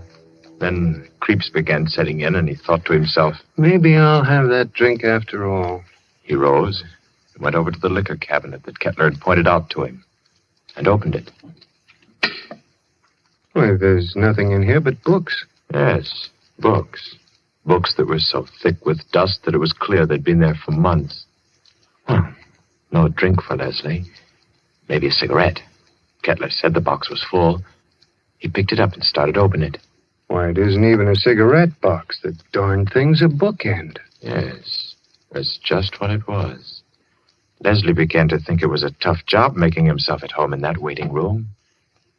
And then the idea occurred to him. Maybe the radio works. He went over to the radio then, turned it on, and... We are sorry to announce that the program scheduled for this time from Carnegie Hall has been cancelled due to the mysterious disappearance of Arturo Alvarez, the noted South American pianist. Mr. Alvarez was known to be suffering from a minor nervous disorder and was last seen departing on a short trip to Colston in upstate New York. Alvarez. That guy is Alvarez. What's going on here? Claire! Locked. Dr. Kettler, open this door. Open it. Do you hear me? Miss Claire! Winton. Oh, you. Tell him to open up. Tell him. Doctor send me. Tell you, young lady, headache bad. Very bad. What do you mean? He operate. Operate? He say take long time. He say you not wait. You come back tomorrow. Operate? No. Kettler! Claire, can you hear me? Of course she can hear you, Mr. Winton. The operating table is just inside the door. Bring her out here. Let her go, I tell you, Kettler. But I find that an operation is indicated, Mr. Winton. I forbid you to touch her. You forbid? You? I'm in charge here. No one forbids me. Do you understand? You're insane. If you lay your hands on her, I'll kill you. So help me, I'll kill you. Very well, Mr. Winton. You do not wish me to operate. That's all there is to it. I would scarcely force my services upon you. However, the girl's condition is quite serious, and I... Good work. Good work, Cato, my boy. A masterstroke. Do you still forbid me, Mr. Winton? Do you? Oh, you don't answer. Good. Take him to the cellar, Cato, and lodge him there with his friend, Dr. Morrissey. They should have a good deal to talk over in the still hours of the night while I cure the young lady's headache unmolested.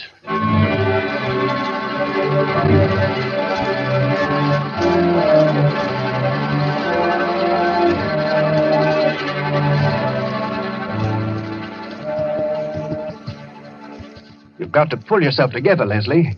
Now try. Try to think. Cato brought you down a few moments ago. You've been hit in the head. Can you remember? Yes, I was talking to Kettler, trying to make him let Claire go. Claire? Oh, good Lord, Morrissey. Where is she? He's got her. Kettler? She's on that operating table up there. We've got to do something. Well, I'm afraid there's not much we can do. I've been here for 3 days and nights. What happened? It was a nightmare come to life. I'd had Kettler in my office for treatment. Yeah? He was off on a wild tangent, insisting that I had a man whom he had killed hidden down here in the cellar. That I and the rest of the medical profession had kidnapped him off the operating table with his head still swathed. He thinks I've been keeping this venom from him all along, even though I've known that just one side of him would cure his mental disorders. He hates me with every fiber of his twisted brain. He's a dangerous case, Leslie. He'll kill Claire? He may. There's a slim chance he won't. What's that? Well, all the surgical instruments are locked away. It's possible they may not be able to find them. Isn't there any way we can get out of here? Well, wouldn't I have used it? Where does that corridor lead to? To the staircase that goes to the first floor. Well? Not a chance. Comes out in the operating room, and they keep that door locked as tight as a drum. Besides, Kettler still has the pistol he took from my nurse. I've got to think. My head hurts so I can't make good sense. Let's say that. I think they gave you a nasty cut. Oh, it doesn't matter. Say, Doc. Yes? What was his name? Who? The guy Kettler thought you were keeping from him, the one he killed. Benham. Laird Benham. Why? Was he a young fellow?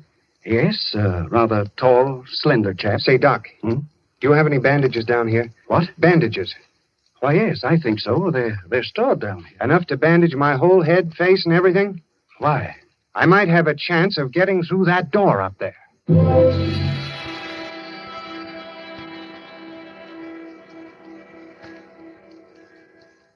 Please, let me go now. Oh, let me go. Leslie! Leslie! You will be better soon, much better. I will take the pain away, Mrs. Winton. Cato, have you found the surgical case? Not found yet. I look. Cato, look. Find it. We must not keep Mrs. Winton in agony. Find it, I say. She'll have to create some order in this place.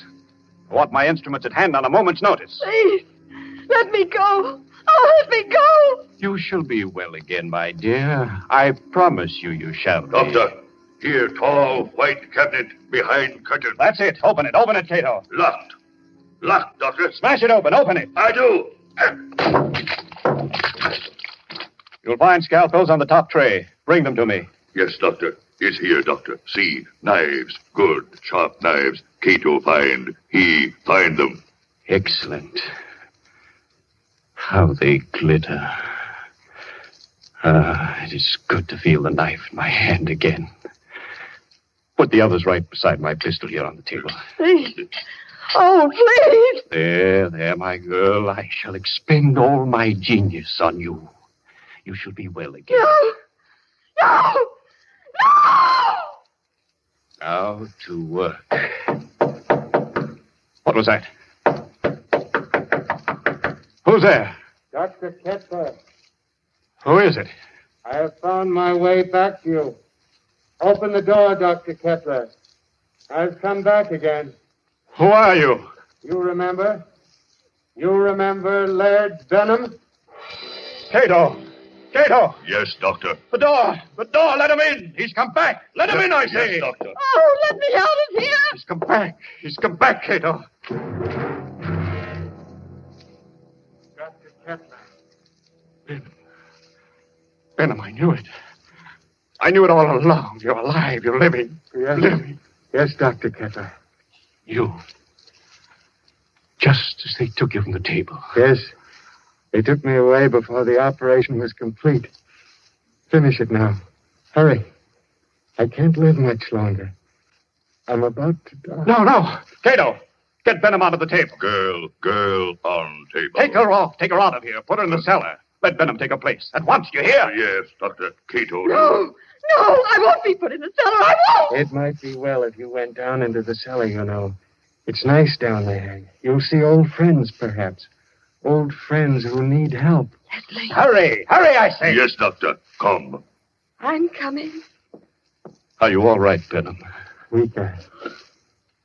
Cato! Cato, close door. No, stop wasting time. Leave the door alone. Help me. Help me get Benham on the table. Yes, Doctor. Cato, do. Oh, that's right. Now lift him carefully. Yes. Good.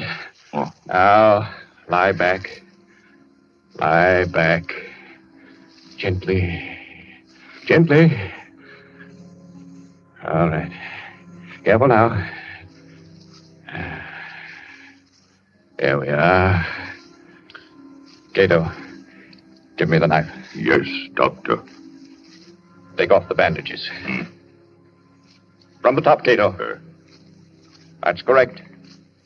That's proper procedure. There. Yeah, now that's... I thought his hair was blonde, not black. Well, perhaps I've forgotten. I've forgotten so many things that... There was a scar on his forehead. I clearly remember a scar on his forehead. Well, maybe I imagined that, too. Perhaps it was someone else who... Brown eyes. Benham, didn't you have blue eyes? I know they were blue. And your nose. Your nose was thinner and longer. Yes. Yes. And your lips. You had thick lips. That I know. Bandages off, Doctor. Dr. Kettler, there's a trick here. You're not Benham. You're not Benham. You're that young Mr. Winton. Dr. Kettler, listen to me. Cheat. Cheat. So you wanted me to finish you, did you? Yes, Mr. Winton, I will. I will. Hold him, Cato. Hold him. See the knife, Mr. Winton? Watch it glisten as it comes down, down, down, and into...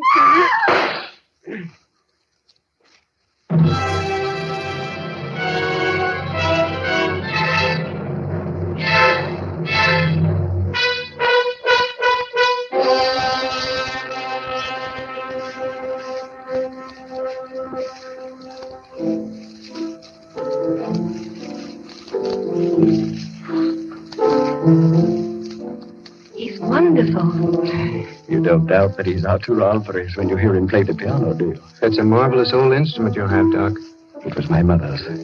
This old house has been in the family for generations. Who'd ever thought we'd be alive to sit in your house and listen to somebody play a concerto? We wouldn't have been. At least I wouldn't have been if you hadn't snatched that revolver off the table right out from under Kettler's nose before they threw you into the cellar. That was the lifesaver. Made the weekend perfect. I'm afraid it wasn't very restful. Hereafter, I'm spending all weekends in a cozy little corner under the L. It was worse for Claire than anybody. She had a dreadful time. It was ghastly, all right. Horrible. But you know something? What? My headache. It's completely gone.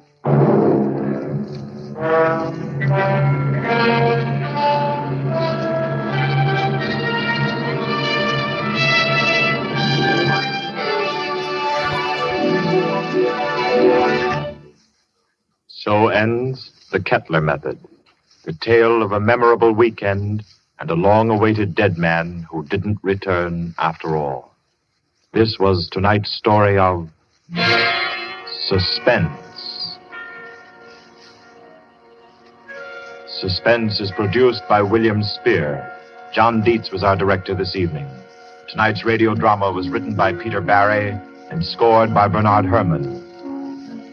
Roger de Koven was Dr. Kettler, John Gibson, Leslie Winton, and Gloria Stewart played Claire Winton.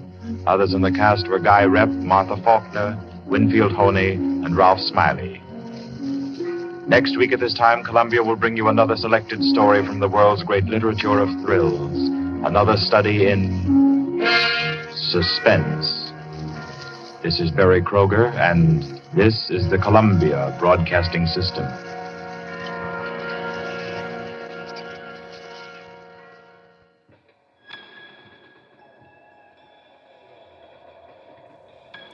My dear, why do you think it gets so dark at night? Now, I don't mean some hubbub about the Earth's rotation. No. Why is the absence of light what brings life as we know it? Why would it be guaranteed, inevitable, every single day? It's enough to make me feel small, like a little fellow. Quiet, please.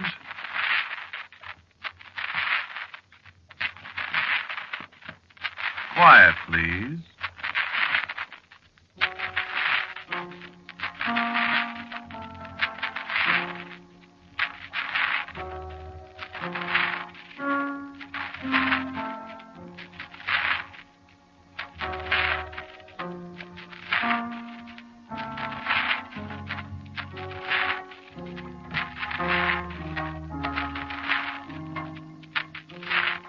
The Mutual Broadcasting System presents Quiet, Please, which is written and directed by Willis Cooper and which features Ernest Chappell.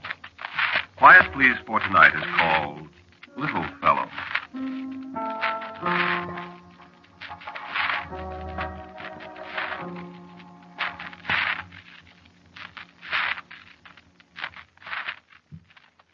I can do something you can't do.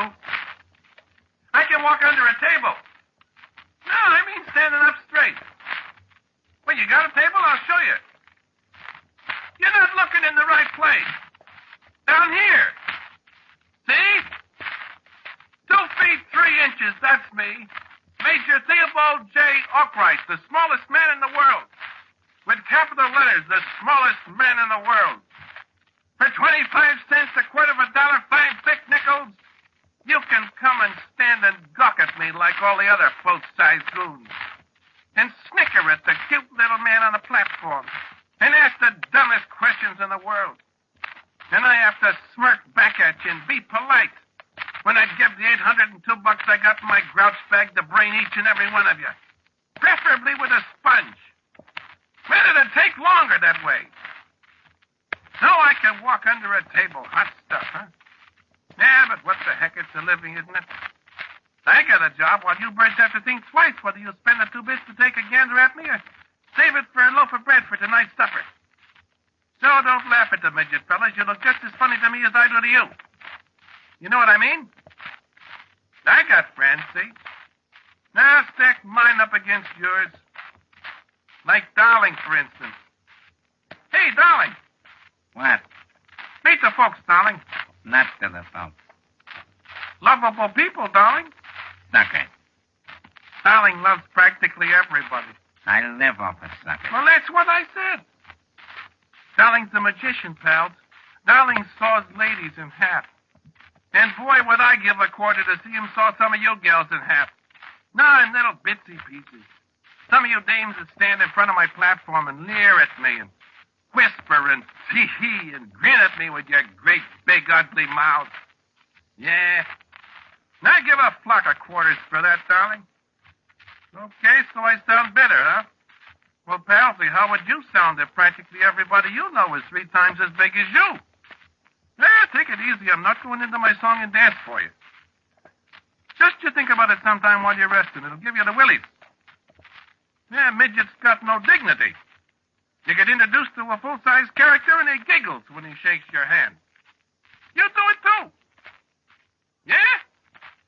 Did you ever read Gibbon's Decline and Fall of the Roman Empire? Well, I did. You write poetry? Well, I do. And I get it published. Publisher doesn't know I'm a midget. You got 14 suits of clothes? Well, I have. All right, I said I wouldn't gripe, only... gosh, it'd be something to be able to look a beautiful girl in the eye sometime. Without tilting your head back like you're gaping at that thing on top of the Empire State. Looking her in the eyes and not have her put on that silly smile girls keep for puppies and kittens and cute babies. You know what I mean? No, I guess you don't. Well, hand me the cigar box, darling. Well, then take one yourself.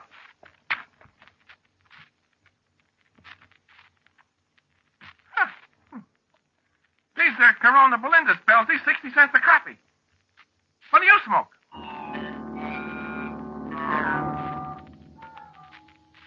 I know what's griping you, Major. You think you do, huh, darling? Girl trouble. Yeah? Yeah. It's none of your business, Bud. Who is it? Did I say something about your business? Jennifer. Lay off of Jennifer. Jennifer's a nice girl, mate. I think so. Being a fat lady ain't a bad racket. Yeah, you get to sit down a lot. She in love with you, too? What's this love stuff? Answer the question. So if she is, so what? She's a nice kid. Also, she's about 10 times as big as me. Would you marry her if you was her size? Huh? Well, I would want to be a little bit taller, darling. Sure. Say like 3 times as tall as you are now. Yeah. Yeah, that'll be okay. Uh-huh. Well, shut up. I'm a midget. I'm going to stay a midget. Oh? I wish there was something to this here magic racket of yours. You mean? Ha! And have you make a magic pass in Alakazam on full size. Yeah. About the only way I'd ever get to be.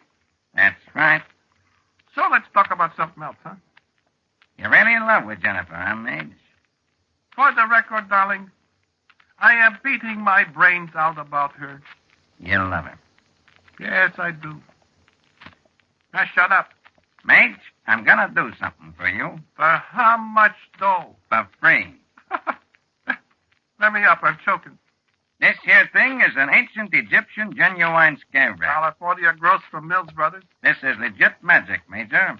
This is an ornament from the royal robes of Cleopatra, the beauteous siren of the Nile, handed down from father to son in an unbroken generation from the days of the pharaoh. Here's your time. I'll buy it. It's yours, Major. You use it. What's it for? You get 3 wishes with it. You get your 3? Yep. What was they? Never mind what they was. You use it. It's yours. Okay, thanks, darling. I wouldn't give that thing to everybody, Major. Okay, you want to play some poker? Be careful with that thing. Said you want to play some poker? Listen, lay that thing on the table there where you can't reach it. Why? You think I'm going to play poker with a guy that's got 3 wishes in his mitt? How stupid can you get?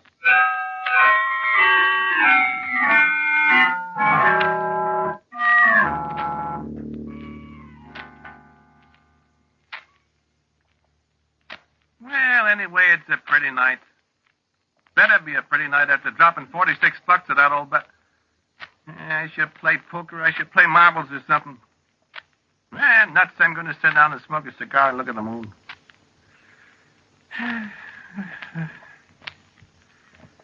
Yeah.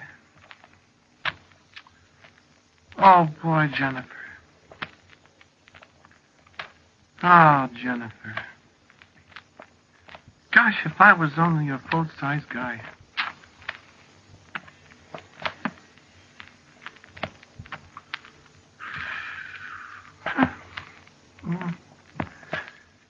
No use wishing, though.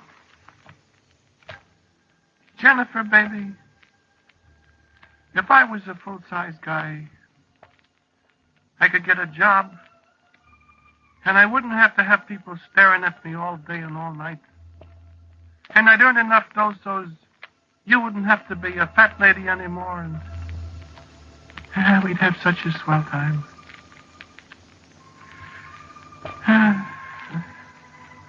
Fat girl and a midget.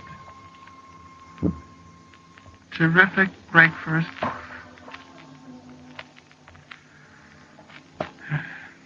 Nuts.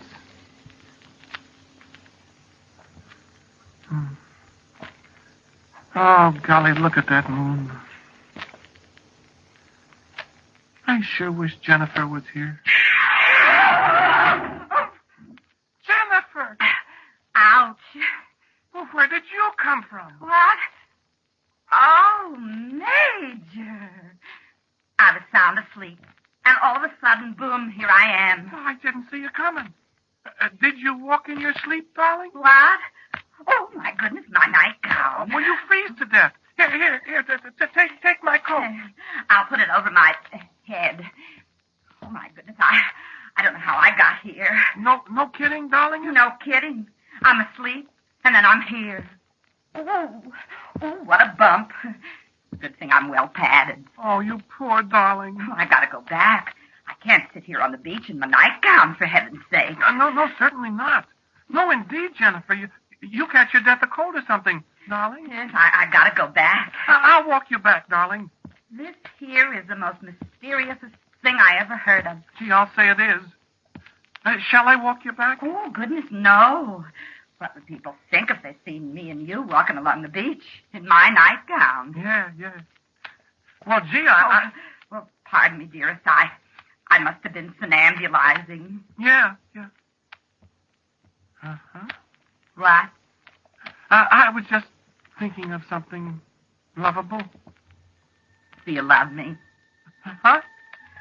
I said, do you love me? Implicitly, dearest. I love you also. Good night, little fella. Good night, 400 pounds of sweetness. 402. Oh, lovable. Congratulations. It's my new diet. Good night. Good night, dear. I still wish I knew what happened. It was a pleasure, Dumpling. Sir? Listen, dear, before you go, just one question. If I was a full-size fellow like, would you marry me? I'd marry you right now, sugar, the size you are. I love you, sweetable. No. If I was like 7 foot high. Oh, boy. Kiss Mama good night. Good night, honey. Good night, baby. Oh, boy, what a girl. Oh, boy, what a girl. Oh, boy, what a girl. Oh. Now, listen. Maybe that was an accident. Maybe Jennifer was walking in her sleep. But if she was, she sure arrived with a bang. Could it be? You suppose it could be?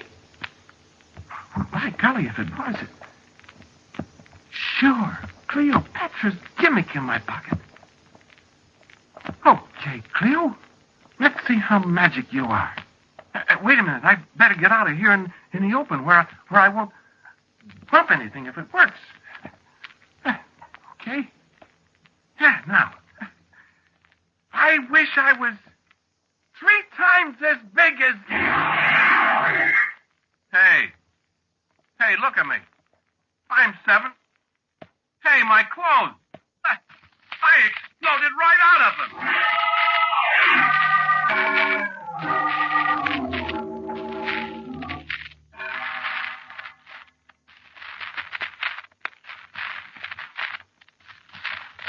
Hey, who's that? It's me, darling. Who? Jennifer. What are you doing running around this time of night? I've been somnambulating. You have? I was asleep, and all of a sudden, boom, I'm sitting on the beach alongside the Major. In my nightgown yet. What you talking about? I'm telling you the truth, darling. I never walked in my sleep before, neither. Did that idiot waste one wish? Sir. You wasn't walking in your sleep, Jennifer. Well, I never did before. You didn't this time, neither. I didn't. How did I get out there, then? He wished you there. Sir, are you crazy? No. That's what happened, Jennifer. I'm crazy? It's magic, sweetheart. What kind of magic, darling? Little thing I gave the Major. Yeah? Genuine Egyptian scare rat, handed down from father to son since the times of the pharaohs. Used to be Cleopatra. Yeah? Yep. Get 3 wishes with it, see? You wished you was there, you was there. How do you like that? Aha. How? Aha. That's what he was talking about, asking me if I'd marry him if he was full size. That's what I give it to him, bro. To wish himself up, see? Gesundheit. You better go in. I'm going. And I'm going to get dressed. And I'm going to go find the Major and watch him wish. I hope it'll work. Oh, gee, I better hurry up. Gesundheit. Hey, darling. Huh? Is she gone? She went down the hall to her room. Good. What's the matter with your voice? I'm freezing to death. Well, come on inside. Why, I can't unless you're sure she's gone. Why? Why, I exploded right out of my clothes. You what? All right, come on. She's gone. No. Well, please, don't. What? Well, I just said I wish I was 3 times as big. Don't say it. Huh?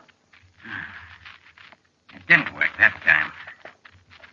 Hey, why didn't it work? Well, how could it? I ain't got it.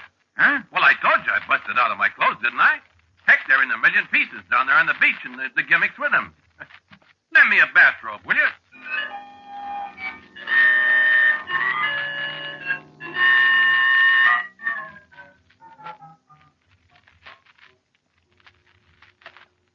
Oh, goodness, where is he? Where can he be? It's so dark. Oh, Major. Major. Yeah, we were right here by this palm tree once. Oh, there's so many palm trees. Oh, goodness, I did catch cold. Major! Oh, where in the world? No, it couldn't be here. Ouch! Oh, I keep sinking down into the sand so far. Major, where are you? Oh, heavens, here's where we were. I can tell. I remember this palm tree.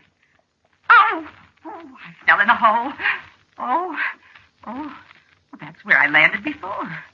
Now, where is he? Major.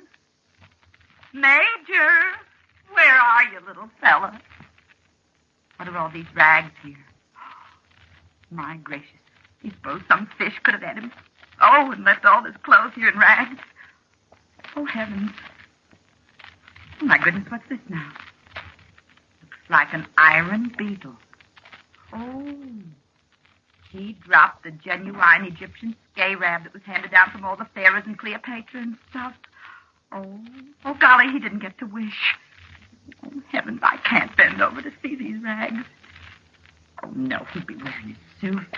He went back to the boarding house to wish, and he forgot his wisher. Oh, my gracious. I know what I'll do. Oh, goody. I'll make his wish for him. Oh, boy, will he be surprised. Oh, my darling little fella. Now you're going to be a big man. Oh, I wish he was 4 times as big as he is.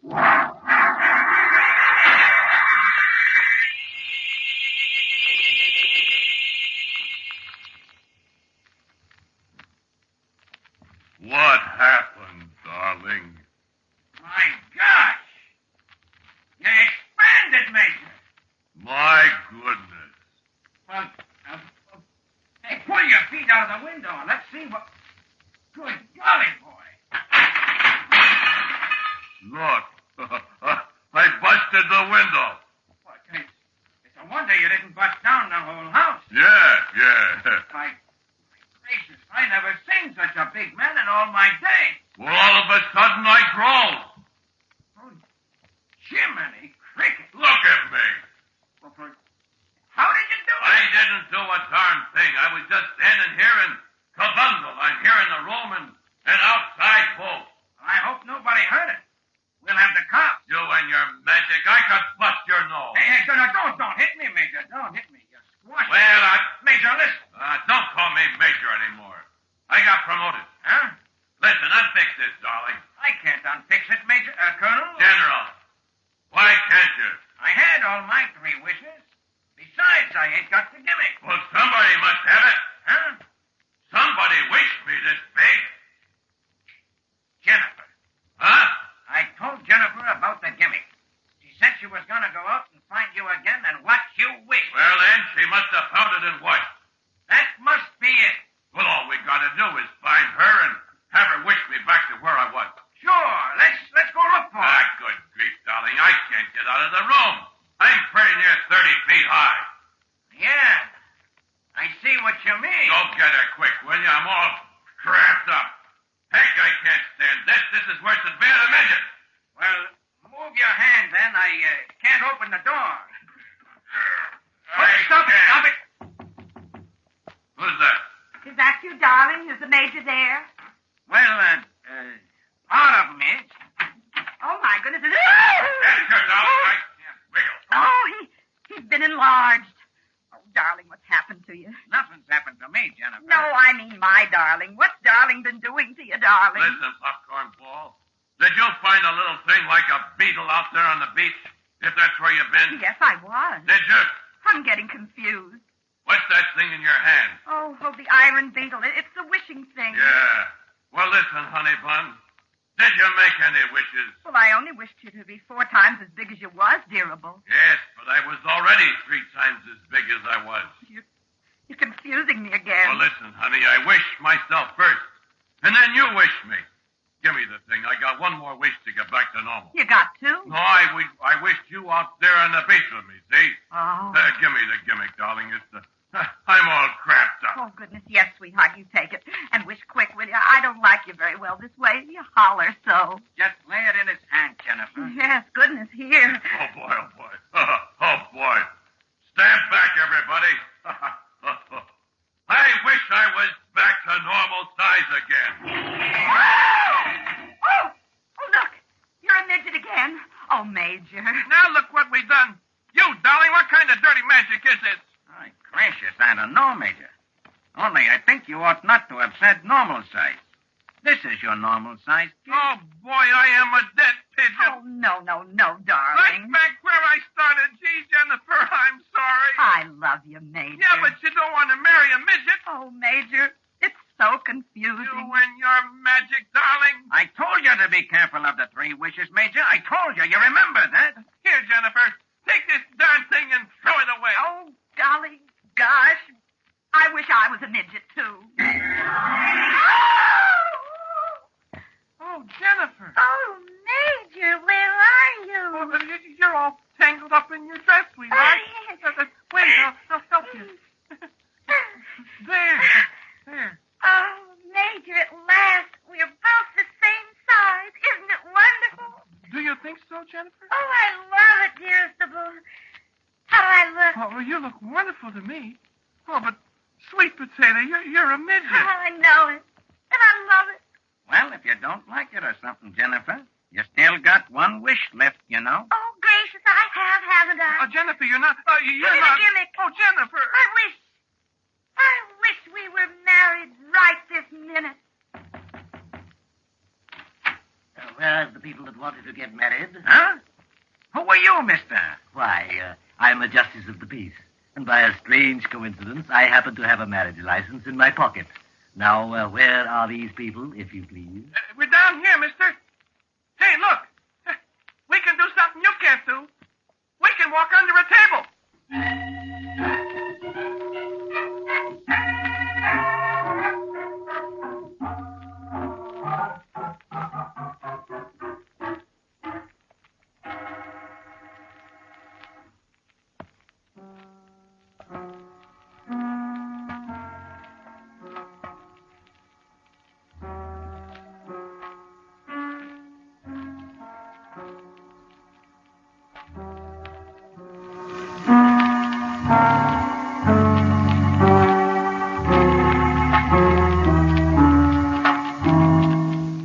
You have listened to Quiet Please, which is written and directed by Willis Cooper.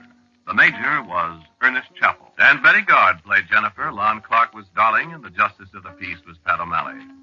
Music for Quiet Please is composed and played by Albert Berman. Albert April is our sound technician. I am quietly yours, Ernest Chappell. Quiet Please came to you from New York. This is the Mutual Broadcasting System. My dear, the night is almost over, but I hope you've enjoyed an unusual but fearful time. And please do come back. I'll be here, same time, same place. Always happy to have you. But if you could do me just one favor, one small thing, as you make your way home, as you walk across the darkened paths and into your warm and welcoming home, as you lay your head on that soft pillow in that warm bedroom, please take one moment before you drift away and be thankful for what you have. And I'll be seeing you